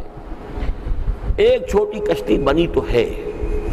لیکن یہ کہ یہ کشتی ایسی ہو کہ جو کچھ دوسرے لوگوں کو اعتماد ہو سکے کہ ہاں یہ ہمارا بوجھ بھی سنبھال لے گی اور ہم بھی اس کے ذریعے سے کہیں اپنے فرائض دینی کی ادائیگی کے اندر سرخرو ہو سکیں گے۔ تو یہ چیز جو ہے اس کے لیے اب جلد از جلد آپ کو اپنے قافلے کو ایک تیرتے ہوئے جہاز کی شکل دینی ہے، اس کو اپنے سامنے رکھیے۔ میں کوشش کروں گا انشاءاللہ کہ جلد از جلد اندرون سندھ کا ایک تفصیلی دورہ بھی کروں، اور اس کے لیے بھی جو ہمت مجھے حاصل ہوئی ہے وہ اس اجتماع ہی سے جو حوصلہ افزائی ہوئی ہے اسی کی وجہ سے میں فیصلہ کر رہا ہوں، بشرط زندگی، بشرط صحت، انشاءاللہ جلد از جلد کوشش کروں گا۔ بلکہ میری کوشش ہوگی کہ جو میرا مجوزہ دورہ امریکہ کا ہے میں اس میں سے کچھ دن کاٹ کر لے آؤں اور ستمبر کے اواخر میں کوئی اندرون سندھ کا دورہ کر لوں، یہ میری کوشش ہوگی۔ باقی اس کے لیے آپ لوگ سوچیں اور اس کے لیے کوئی پروگرام بنائیں تو پھر میں اس کے بارے میں عرض کروں گا۔ اب میں ذرا چند ان آیات کے بارے میں خاص طور پر آپ سے عرض کر دوں جو میرا آج کا گویا کہ تحفہ ہے آپ کو۔ اعوذ باللہ من الشیطان الرجیم، بسم اللہ الرحمن الرحیم۔ قل یا عبادی الذین اسرفوا علی انفسہم لا تقنطوا من رحمت اللہ۔ سب سے پہلی بات یہ نوٹ کیجئے کہ یہ سورہ زمر ہے اور بالاتفاق مکی صورت ہے۔ مکی صورتوں میں اصل روح سخن مسلمانوں کی طرف نہیں ہوتا الا یہ کہ خاص قرینہ ہو، بلکہ دعوت عام جو بھی مکے کے لوگ تھے، جو بھی عرب کے لوگ تھے، مشرکین تھے، ان کی طرف خطاب ہوتا ہے۔ لیکن یہ کہ کہیں کہیں خاص قرینہ بھی ہوتا ہے کہ وہاں مسلمانوں سے خطاب ہو رہا ہے، جیسے سورہ عنکبوت، وہ ہمارے منتخب نصاب میں وہ تو سارا جو پہلا رکوع ہے وہ ساری بحث ہی مسلمانوں سے ہو رہی ہے کہ تم گھبرا گئے ہو آزمائشوں سے۔ الف لام میم حسب الناس ان یترکوا ان یقولوا آمنا وهم لا یفتنون ولقد فتنا الذین من قبلهم۔ اب یہاں تو پورا قرینہ موجود ہے، سورت ختم بھی ہوئی ہے اسی پر، والذین جاہدوا فینا لنہدینہم سبلنا۔ لیکن یہ ہے کہ یہ نوٹ کر لیجئے، آپ کے علم میں ہوگا، میں نے کئی مرتبہ دورہ ترجمہ قرآن میں مکی صورتوں کی ایک تقسیم بتائی ہے کہ 6 بڑے بڑے گروپ بنتے ہیں قرآن مجید میں مکی صورتوں کے۔ پہلے 2 جو ہے یعنی سورہ انعام و اعراف اور اس کے بعد 14 صورتیں سورہ یونس سے لے کر اور سورہ مومنون تک، یہ مکے کے قیام کے آخری 4 سالوں کے دوران نازل ہوئی ہیں، سوائے ایک سورت کے جو مستثنیٰ ہے وہ سورہ حجر ہے۔ پھر جو 2 گروپ آتے ہیں، 8 صورتیں ہیں سورہ نور اور سورہ احزاب کے مابین، اور 13 صورتیں ہیں پھر کہ جو پھر سورہ احزاب کے بعد شروع ہو کر اور پھر سورہ فتح اور سورہ محمد تک آتی ہے۔ یہ جو ہے یہ درمیانی 4 سال ہے، انہی میں سورہ عنکبوت بھی ہے، انہی میں سورہ قصص بھی ہے، انہی میں سورہ روم بھی ہے، انہی میں یہ صورتیں بھی ہیں۔ اور ان کو میں یہ کہہ سکتا ہوں کہ جیسے ذو معنیین ہم کہتے ہیں کسی الفاظ جو ہیں یہ ذو معنیین ہیں، ذو معنی کہہ دیتے ہیں ذو معنیین کا مخفف کر کے، اسی طرح یہ صورتیں جو ہیں ذو وجہین ہیں۔ اس میں خطاب ایسی آیات ہیں کہ کفار سے بھی ہے، مشرکین سے بھی ہے اور مسلمانوں سے بھی ہے، اور یہ آیات جو ہیں خاص طور پر اس نوعیت کی ہیں کہ جن میں اہل ایمان اور خاص طور پر وہ اہل ایمان جن سے کچھ تقصیر ہو رہی ہے، کمزوری کا ثبوت دے رہے ہیں، جیسے سورہ عنکبوت میں حضور نے فرمایا تھا کہ خدا کی قسم تم جلدی کر رہے ہو، ایک وقت تو آئے گا کہ ایک سوار صنع سے حضر موت تک جائے گا اور اس سے سوائے اللہ کی کسی اور کا ڈر نہیں ہوگا، لیکن بہرحال ابھی تو آزمائشوں میں سے گزرنا پڑے گا، جھیلنا پڑے گا۔ اسی طرح کی کچھ تقصیر جن سے کچھ ہو رہی ہوگی ان کو پس منظر میں رکھیے، ان کفار کے علاوہ کہ جن سے مین خطاب ہے، ثانوی درجے میں ان صحابہ سے بھی ہے کہ جن سے کچھ کوتاہی ہو رہی ہو، ان میں کسی شخص معین کا اس وقت میں ذکر نہیں کر رہا ہوں، لیکن یہ اس حوالے سے آیات آج پڑھ رہا ہوں کہ ہمارے اندر جو کوتاہی ہو رہی ہے، بیعت کی ہے سمع و طاعت فی المعروف کی، اور یہ جو نظام بنا ہوا اس کی پابندی نہیں ہو رہی جو میں نے نظام بنا کے دیا ہے، تو یہ تو گویا کہ خلاف ورزی ہو رہی ہے اس کی، یہ کوتاہی ہو رہی ہے۔ میں نے ابھی سخت الفاظ استعمال کیے کہ ہر دن جو مبتدی رفیق کا گزر رہا ہے گویا کہ ایک طرح کی خلاف ورزی میں گزر رہا ہے۔ کیوں نہیں بڑھتا آگے؟ کائے کے لیے آیا تھا؟ Didn't he mean any business؟ کوئی کام کرنے کے لیے آیا تھا یا نام لکھوانے کے لیے آیا تھا؟ کام کرنا ہے تو آگے آئے، اور یہ ہم بتا چکے ہم اپنی اصل اسٹرینتھ تو صرف ملتزم رفقا کو سمجھتے ہیں، جن کے بارے میں ہمیں یہ اطمینان ہو کہ وہ نظم کے پابند ہیں، کبھی پکاریں گے تو آ جائیں گے۔ باقی یہ کہ ہمدرد تو اور بھی بے شمار ہوں گے، وہ تو جب آخری مرحلہ آئے گا ایسے لوگ نکل آئیں گے، ایسے بھی ہوں گے کہ جو ابھی کھجور کھاتا ہوا آئے اور کہے کہ صاحب حضور کے پاس آ کر پوچھا کہ یہ اگر میں اس میں مارا جاؤں تو کیا جنت میں جاؤں گا؟ کہ ہاں۔ انہوں نے کہا کھجوریں بھی کائے کو کھانی ہیں، ہم اتنی دیر بھی کائے کو لگائیں۔ ایسے بھی ہیں کہ جنہوں نے ایک نماز پوری زندگی میں نہیں پڑھی ہے، صرف ادھر کلمہ پڑھا، ادھر آ کے جہاد میں شریک ہوئے اور شہید ہو گئے، یہ بھی ہوا۔ تو وہ لوگ تو بہت ہوں گے، لیکن اس مرحلے تک پہنچنے کے لیے ایک جو ہمیں ریڑھ کی ہڈی جسے ہم کہتے ہیں، ایک منظم جماعت کی ضرورت ہے جو اس کو کنٹرول کر سکے، اور وہ جو ہے اس کے مرحلے اس کی تیاری کے دور میں ہم ہیں، تو اس میں یہ کہ ملتزم رفقا ہی ہے کہ جن کے اوپر ہم بینک کر سکتے ہیں۔ تو اس اعتبار سے اب نوٹ کیجئے، قُلْ يَا عِبَادِيَ الَّذِينَ أَسْرَفُوا عَلَىٰ أَنفُسِهِمْ، اے نبی ان سے کہہ دیجئے، اے میرے وہ بندو جنہوں نے اپنے اوپر زیادتی کی ہے۔ میں تھوڑا سا بعد میں نوٹ کرواؤں گا، یہاں لفظ جو ہے بڑے لطیف آئے ہیں، اسرفوا انفسہم۔ اسراف ہم عام معنی میں زیادہ خرچ کرنے کو بھی کہتے ہیں، کلوا واشربوا ولا تسرفوا، اس کو نوٹ کیجئے۔ یہاں اگرچہ یہ اس معنی میں ہے جنہوں نے اپنے اوپر ظلم کیا ہے، کوتاہی کی ہے، عہد کی خلاف ورزی کر رہے ہیں، یا یہ کہ حضور کی دعوت کو نہیں سن رہے، توجہ نہیں کر رہے ہیں، یہ بھی اپنے اوپر ظلم ہے، اپنے آپ کو جہنم کی طرف لے کر جا رہے ہیں، جبکہ قوا انفسکم واہلیکم نارا ہے، انسان اپنے آپ کو آگ سے بچائے، نفس کا حق ہے کہ وہ آگ سے بچائے انسان اس کو۔ اب وہ لوگ، یا عبادی الذین اسرفوا علی انفسہم لا تقنطوا من رحمت اللہ، اللہ کی رحمت سے مایوس نہ ہونا، ان اللہ یغفر الذنوب جمیعا، اللہ سارے گناہ معاف کر دے گا۔ ایک تو یہ ہے کہ اسلام لانا جو ہے کفر سے، وہ تو سارے گناہوں کی معافی ہو ہی جاتی ہے،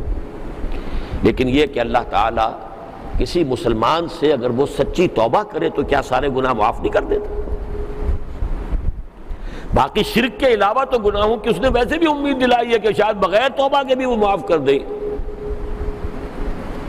ان اللہ لا یغفر ان یشرک بہ ویغفر ما دون ذلک لمن یشاء، تو شرک سے بھی توبہ کر لیے تو انسان وہ بھی معاف ہوگا لازماً۔ تو کوتاہی اور توبہ، ظاہر بات ہے کہ جو بھی کوتاہی رہی ہے، یہ کوئی درس نہیں ہے ان آیات کا، ان آیات کے حوالے سے تذکیر ہے صرف، میں زیادہ تفاصیل میں جا نہیں سکتا۔ تو میں وہ حوصلہ جو اللہ تعالیٰ بندھانا چاہتا ہے، اس لیے جب نا امیدی ہو جاتی ہے پھر وہ انسان کے اندر عمل کی ہمت نہیں رہتی۔ امید ہو اللہ بخش دے گا، معاف فرما دے گا، تو ساری کوتاہی جو اب تک ہوئی ہے اس سب کا ازالہ ممکن ہے، لیکن اس سے پہلے کہ موت آدم کے، اور کیا پتہ کہ کل موت آ جائے۔ الم یعن للذین آمنوا ان تخشع قلوبہم لذکر اللہ، اس تاخیر کے اندر پڑے رہے اگر تو پھر ہو سکتا ہے کہ پھر وہ وقت اس کی مہلت نہ ملے۔ انہ هو الغفور الرحیم، یقیناً وہ بخشنے والا ہے، رحم فرمانے والا ہے۔ وَأَنِيبُوا إِلَىٰ رَبِّكُمْ وَأَسْلِمُوا لَهُ، اور رجوع کرو اپنے رب کی جانب، اس کی جناب میں، اور اس کے سامنے سر تسلیم خم کر دو۔ من قبل ان یاتیکم العذاب ثم لا تنصرون، اس سے پہلے کہ تم پر عذاب آ جائے اور پھر تمہاری مدد نہیں کی جائے گی۔ یہاں مین خطاب کفار سے، نوٹ کر لیجئے، لیکن یہ نہ سمجھیے کہ مسلمانوں پر عذاب نہیں آتا۔ سورہ انفال میں صراحت کے ساتھ مسلمانوں سے خطاب کر کے کہا گیا ہے وَاتَّقُوا فِتْنَةً لَا تُصِيبَنَّ الَّذِينَ ظَلَمُوا مِنْكُمْ خَاصَّةً، وہاں خطاب کفار سے نہیں ہے۔ سیدھی سیدھی بات ہے. یا ایھا الذین آمنوا استجیبوا للہ وللرسول ولرسولہ غالبا. تو نوٹ کیجئے وہاں کس سے بات ہو رہی ہے؟ واتقوا فتنۃ لا تصیبن الذین ظلموا منکم خاصہ وانیبوا الی ربکم واسلموا لہ من قبل ان یاتیکم العذاب ثم لا تنصرون. اب بڑی پیاری آیت اس سورت کی، نہایت پیاری آیت. واتبعوا احسن ما انزل الیکم، پیروی کرو جو چیز تم پر نازل کی گئی ہے اس کے بہترین کی. یہ کس معنی میں ہے؟ کیا قرآن مجید میں کوئی بری شے بھی ہے یا کمتر بھی ہے؟ مراد کیا ہے؟ احسن ما انزل الیکم، رتبے ہیں، مرتبے ہیں، آگے سے آگے بڑھو. کہیں کوئی رخصت کا پہلو نکلتا بھی ہو تو رخصت کا پہلو مت اختیار کرو، عزیمت کا پہلو اختیار کرو. دنیا میں جب تمہارا معاملہ یہ ہے کہ ہے جستجو کہ خوب سے ہے خوب تر کہاں، کیا ہر وقت اس کی کوشش میں نہیں رہتے کہ اپنے معیار زندگی کو بلند کرو، بہتر سے بہتر کھا سکو، اپنے بچوں کو بہتر سے بہتر کھلا سکو، پہنا سکو؟ اگر یہ فکر تمہیں دامن گیر ہے تو کیوں نہیں وَاتَّبِعُوا أَحْسَنَ مَا أُنزِلَ إِلَيْكُم مِّن رَّبِّكُم، بہترین جو ہو، اس میں اعلیٰ سے اعلیٰ. صرف صالحین کے درجے پر کیوں رہو؟ صدیقیت اور شہداء کے مراتب کس کے لیے؟ وہ تو صرف آخری رتبہ نبوت ہے جس کا دروازہ بند ہو چکا ہے، باقی تو تینوں رتبے کھلے ہیں. والذین آمنوا باللہ ورسلہ اولئک هم الصدیقون والشہداء عند ربہم لہم اجرہم ونورہم. تو کمتر پر قناعت نہ کرو، اعلیٰ سے اعلیٰ. فاستبقوا الخیرات سابقوا الی مغفرۃ من ربکم، مسابقت کرو، ایک دوسرے سے آگے نکلو. جیسے حضور نے فرمایا دنیا میں اس کو دیکھو جو تم سے پیچھے ہو، اور دین میں اس کو دیکھو جو تم سے آگے ہو. جو تم سے پیچھے ہے اسے دیکھو گے دنیا میں تو جو کچھ اللہ نے تمہیں دیا ہے اس پر شکر پیدا ہوگا، اور اس پر ایک طرح کی قناعت کی کیفیت ہوگی. اگر دنیا میں ان کو دیکھا جو آگے ہیں تو اپنی محرومی کا احساس ہوگا کہ میں بھی لگ جاؤں بس ہمہ وقت اسی کو لینے کے لیے، اور اس کو جا پکڑوں اس دوڑ کے اندر، اس سے بھی آگے نکل جاؤں. دین میں اس کو دیکھو گے جو پیچھے ہے تو کہو چلو میں تو مہینے میں ایک اجتماع تو اٹینڈ کر لیتا ہوں، وہ ایک میں بھی نہیں جاتا. یہ اگر دیکھو گے تو پھر تو وہ ایک سے بھی جاؤ گے. یہ دیکھو، مجھے بتایا گیا حیدرآباد کے ہمارے وہ 90 برس کے ساتھی جو ہیں، نصیب الدین صاحب نے بتایا جو اجتماع ہوتا ہے وقت پر ہمیشہ پہنچنے والا صرف وہی شخص ہے. آخر سوچیے، جوانوں کو شرم آنی چاہیے. یہ یہاں سے پہنچے ہوتے ہیں حیدرآباد، اور حیدرآباد والے گھروں سے وہاں نہیں پہنچ سکتے. کتنا بڑا شہر ہے، کتنا اہم شہر ہے، اس سے جلد آگے بڑھنا چاہیے. اس کے اندر جو ہے ایک تنظیم کی شکل ہونی چاہیے، معلوم ہو کہ ایک قافلہ ہے جو چل رہا ہے. وَاتَّبِعُوا أَحْسَنَ مَا أُنزِلَ إِلَيْكُم مِّن رَّبِّكُم مِّن قَبْلِ أَن يَأْتِيَكُمُ الْعَذَابُ بَغْتَةً وَأَنتُمْ لَا تَشْعُرُونَ، اس سے پہلے کہ عذاب تمہارے اوپر آ کر مسلط ہو جائے، چھا جائے اچانک، اور تمہیں اس کا گمان بھی نہ ہو کہ آ رہا ہے عذاب. کیا پتہ کب آ جائے. میں تو کبھی کبھی اب تقریروں میں بھی کہہ بیٹھتا ہوں، حالانکہ تشبیہ نہیں دینی چاہیے، لیکن میری کیفیت وہی ہے پاکستان کے بارے میں. اب جو نبوکدنضر کی جو تباہی آئی تھی یروشلم پر، اس سے پہلے مسلسل کئی نبیوں، آپ کتابیں پڑھیے ان کے جو صحیفے ہیں اولڈ ٹیسٹمنٹ میں، جب تباہی ہو گئی ہے تو ایک نبی کے اس قدر دلدوز الفاظ ہیں، یروشلم یروشلم، میں نے کتنا چاہا کہ جیسے مرغی اپنے بچوں کو اپنے پروں تلے چھپا لیتی ہے میں تجھے بھی بچا لوں. اندازہ کیجئے ایک شہر 12 لاکھ کا جو ایسا اجڑا ہے کہ جس کو دیکھ کر حضرت عزیر یہ کہہ بیٹھے اللہ کے نبی انا یحیی اللہ ھذہ بعد موتھا، یہ بستی جس طرح اجڑی ہے اب اللہ اسے کیسے دوبارہ زندہ کرے گا. فاماتہ اللہ 100 عام، 100 برس کی موت ان کے اوپر طاری کی ہے. اس 100 برس کے عرصے میں کیپٹیوٹی کا دور ختم ہوا ہے. پھر یہ گئے ہیں وہاں پر اور جا کر انہوں نے جو دعوت توبہ، توبہ کرو، ریپینٹ، توبہ کرو. اس کے بعد اس قوم نے توبہ کی ہے. پھر ایک عظمت آئی ہے، مکہ بھی سلطنت قائم ہوئی ہے. اسی طرح بہت سے انبیاء کے الفاظ کہ درخت کی جڑوں پر کلہاڑا رکھا جا چکا ہے، کیا کریں؟ لیکن لوگوں کے دل ہے کہ پتھر ہو چکے، مجال نہیں اپنے معمولات سے کچھ ذرا سے ادھر سے ادھر ہو جائے، اپنے معمولات، اپنے کاروبار، اپنی دلچسپیاں، اپنے مشاغل، اپنی ہابیز، اس کے سوا سوچ نہیں۔ بہرحال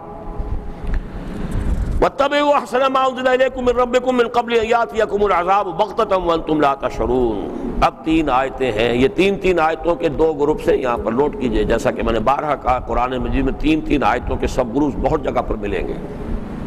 یہ 3 آیتیں ہم پڑھ چکے ہیں، یہ ایک مضمون مکمل ہو گیا، لیکن اب یہ 3 آیتیں پڑھیے۔ ان تقول نفس یا حسرتا علی ما فرطت فی جنب اللہ، مبادا پھر کوئی جان یہ کہے، کوئی انسان یہ کہے، وائے حسرت، میں نے کیا کوتاہی کی اللہ کے بارے میں، اللہ کی جناب میں۔ یہاں میں خاص طور پر نوٹ کرتا ہوں اسرفوا علی انفسہم اور وما فرطت فی جنب اللہ۔ افراط و تفریط، اسراف افراط کا ہم وزن ہے، فرط و تفریط سے ہے۔ ہوتا تو یہی ہے، ہم نے اپنے نفس کے لیے افراط کی اور اللہ کے لیے تفریط کر دی۔ میرے پاس کچھ وقت ہے، کچھ صلاحیت ہے، کچھ توانائیاں ہیں، کچھ ذہانت ہے، یہی تو ہے نا، کچھ وقت ہے، مہلت ہے، اس کو میں انویسٹ کرتا ہوں، لگاتا ہوں، کھپاتا ہوں۔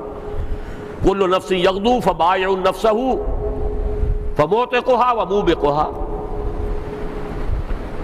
اب یہ کہ میں نے کتنا اللہ کی جانب میں صرف کیا اور انویسٹ کیا، اور کتنا اپنے نفس کی جناب میں اور اس کے جانب میں صرف کیا اور انویسٹ کیا، اسی پر سارا دار و مدار ہے۔ یا عبادی الذین اسرفوا علی انفسہم۔ اسراف ایک تو وہ زیادتی اور ظلم کہ جہنم کی طرف جا رہے اور اپنے نفس کو نہیں بچا رہے، لیکن یہ اسراف کا لفظ، جو بھی کچھ ہم خرچ کر رہے ہیں اپنے اوپر، اپنی کمفرٹس پر، اپنی آسائشوں پر، نمود و نمائش پر، یہ سب کیا ہے؟ یہ در حقیقت ہم اپنے آپ کو انویسٹ کر رہے ہیں، ہماری ہی توانائیاں اور قوتیں اور صلاحیتیں اور اوقات ہیں جو کنورٹ ہوتی ہیں پیسے میں، اور پیسہ لگتا ہے ان چیزوں میں۔ ہم نے کھپایا اپنے آپ کو، فبائع النفس۔ تو مبادا کوئی کہے جان اس روز، کوئی شخص کہے یا حسرتا علی ما فرطت فی جنب اللہ، ہائے وائے حسرت اور ناکامی، وہ کوتاہی جو مجھ سے ہوئی اللہ کے بارے میں، اللہ کی جناب میں، اللہ کی جانب۔ وَإِن كُنتُ لَمِنَ السَّاخِرِينَ۔ اب یہ خاص طور پر ان کفار کے معاملے میں ہے، میں تو یقیناً صرف ہنسی مذاق ہی میں لگا رہا، میں نے سنجیدگی سے سوچا ہی نہیں، سنجیدگی سے غور ہی نہیں کیا۔ کاش کہ میں نے سنجیدگی سے سوچا ہوتا، غور کیا ہوتا۔ لیکن اسی کا عکس لیجئے اپنے اوپر، سنجیدگی سے سوچیں ہم کہ ہم کتنا حصہ ڈال رہے ہیں اپنی توانائیوں اور قوتوں کا دین اور اس کی اقامت کی جد و جہد، اللہ کا دین ہے، اس کی اقامت کی جد و جہد میں، اور کتنا حصہ ہم نے ڈال دیا ہے اپنے اور اپنے اہل و عیال کے لیے۔ او تقولا، یا یہ 3 شکلیں ہیں اب یہ حسرت کی، یا وہ یہ کہے لو ان اللہ ہدانی لکنت من المتقین، اگر اللہ نے مجھے ہدایت دی ہوتی تو میں بھی متقی ہو جاتا۔ یہ ہے وہ انسان کا جھگڑالو پن،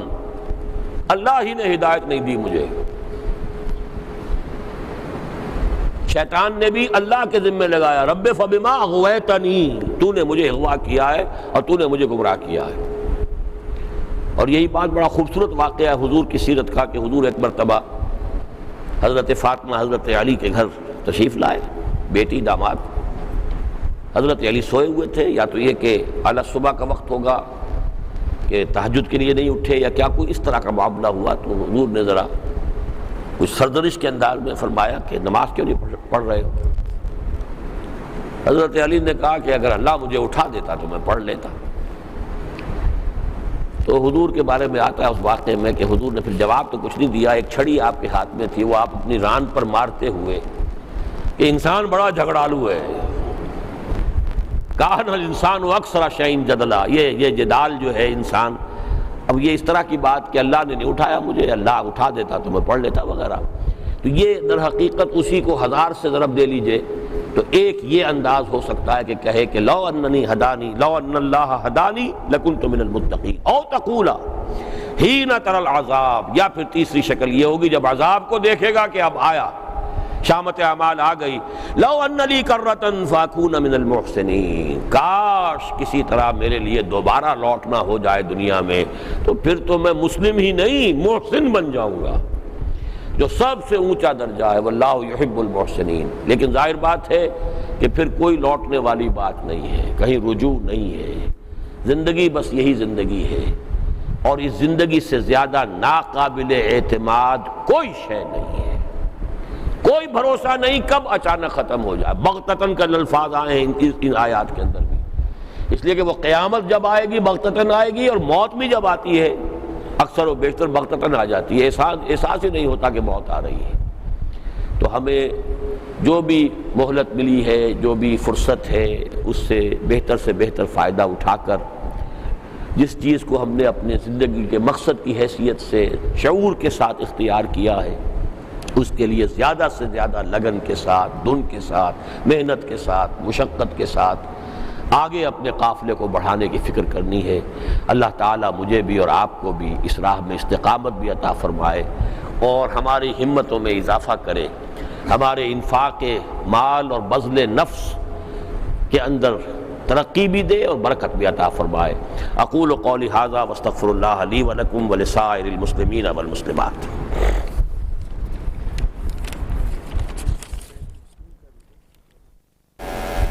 اور جو بھی کچھ ہے اللہ اب تک کوتاہی ہوئی ہے معاف فرما دے، آئندہ کے لیے عزم مصمم توبۃ النصوح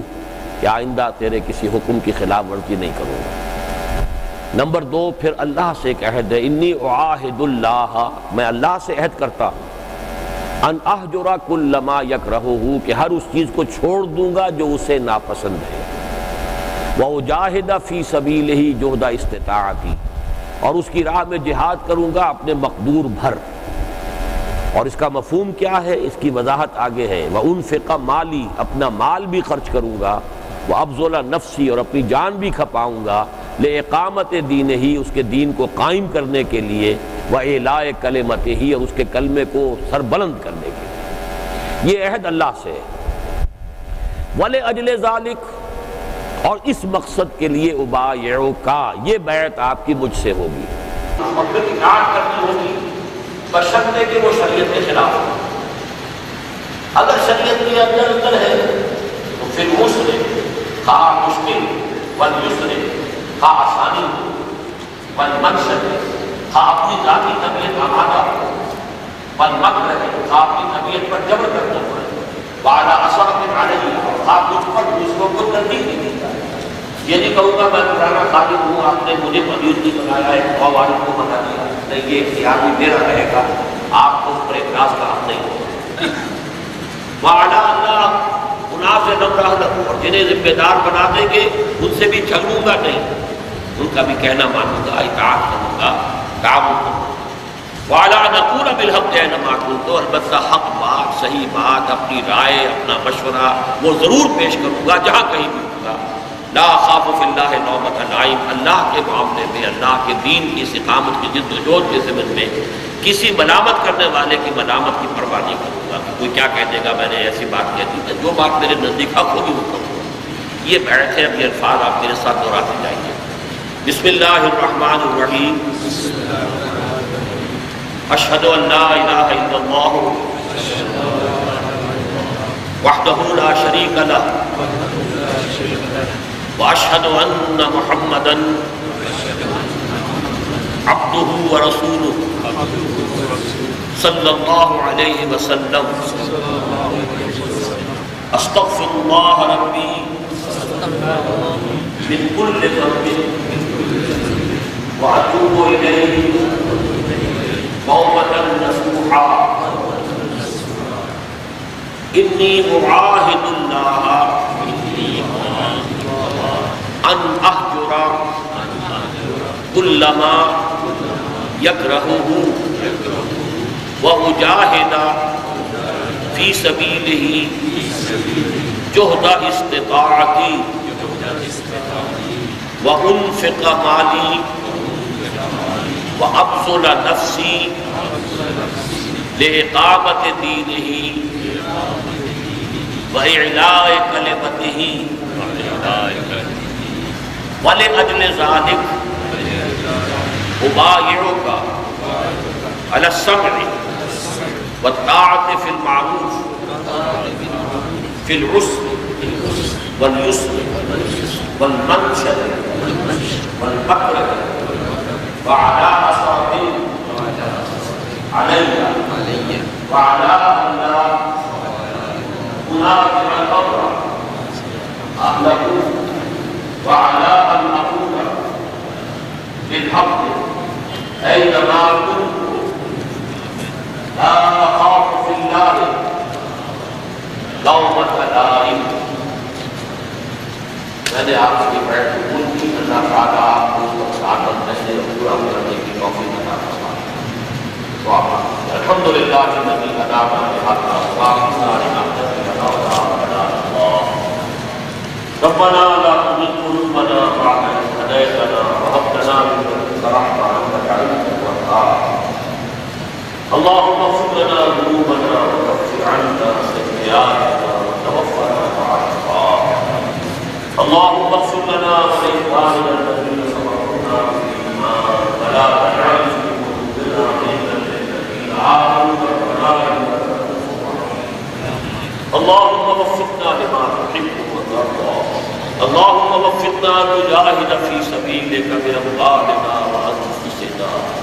اللهم اجعل هذه البلاد بلاد پاکستان آمنة ووفقنا نقيم نظام الخلافة على منهاج النبوة فيها. اللهم ربنا تقبل منا إنك أنت السميع العليم وتب علينا إنك أنت التواب الرحيم. وصلى الله تعالى على خير خلقه محمد وآله وأصحابه أجمعين. ایک منٹ ٹھہریے، ایک دعا مانگیے. اللهم اجعلنا عبادك إخوانا. اللهم اجعلنا عبادك إخوانا. اللهم اجعلنا عبادك إخوانا. ہمارے ساتھی عابد امیر صاحب کے والد صاحب بیمار ہیں، ان کے لیے دعا کریں. اللهم اشفه وارحمه. اللهم اشفه وارحمه. اللهم اشفه وارحمه. واحد علی رضوی صاحب کی والدہ کا انتقال ہوا ہے حال ہی میں، ان کے لیے دعائیں بخشش. اللهم اغفر لها وارحمها وادخلها في رحمتك وحاسبها حسابا يسيرا. صلی اللہ تعالی علی خیر خلقہ. نجیب صدیقی صاحب ہمارے بزرگ ساتھی بہت بیمار ہیں. اللہم اشفہ وارحمہ. اللہم اشفہ وارحمہ. اللہم اشفہ وارحمہ. ربنا تقبل منا انك انت السميع العليم وتب علينا انك انت التواب الرحيم. وصلى الله تعالى على خير خلقه محمد وآله وأصحابه أجمعين برحمتك يا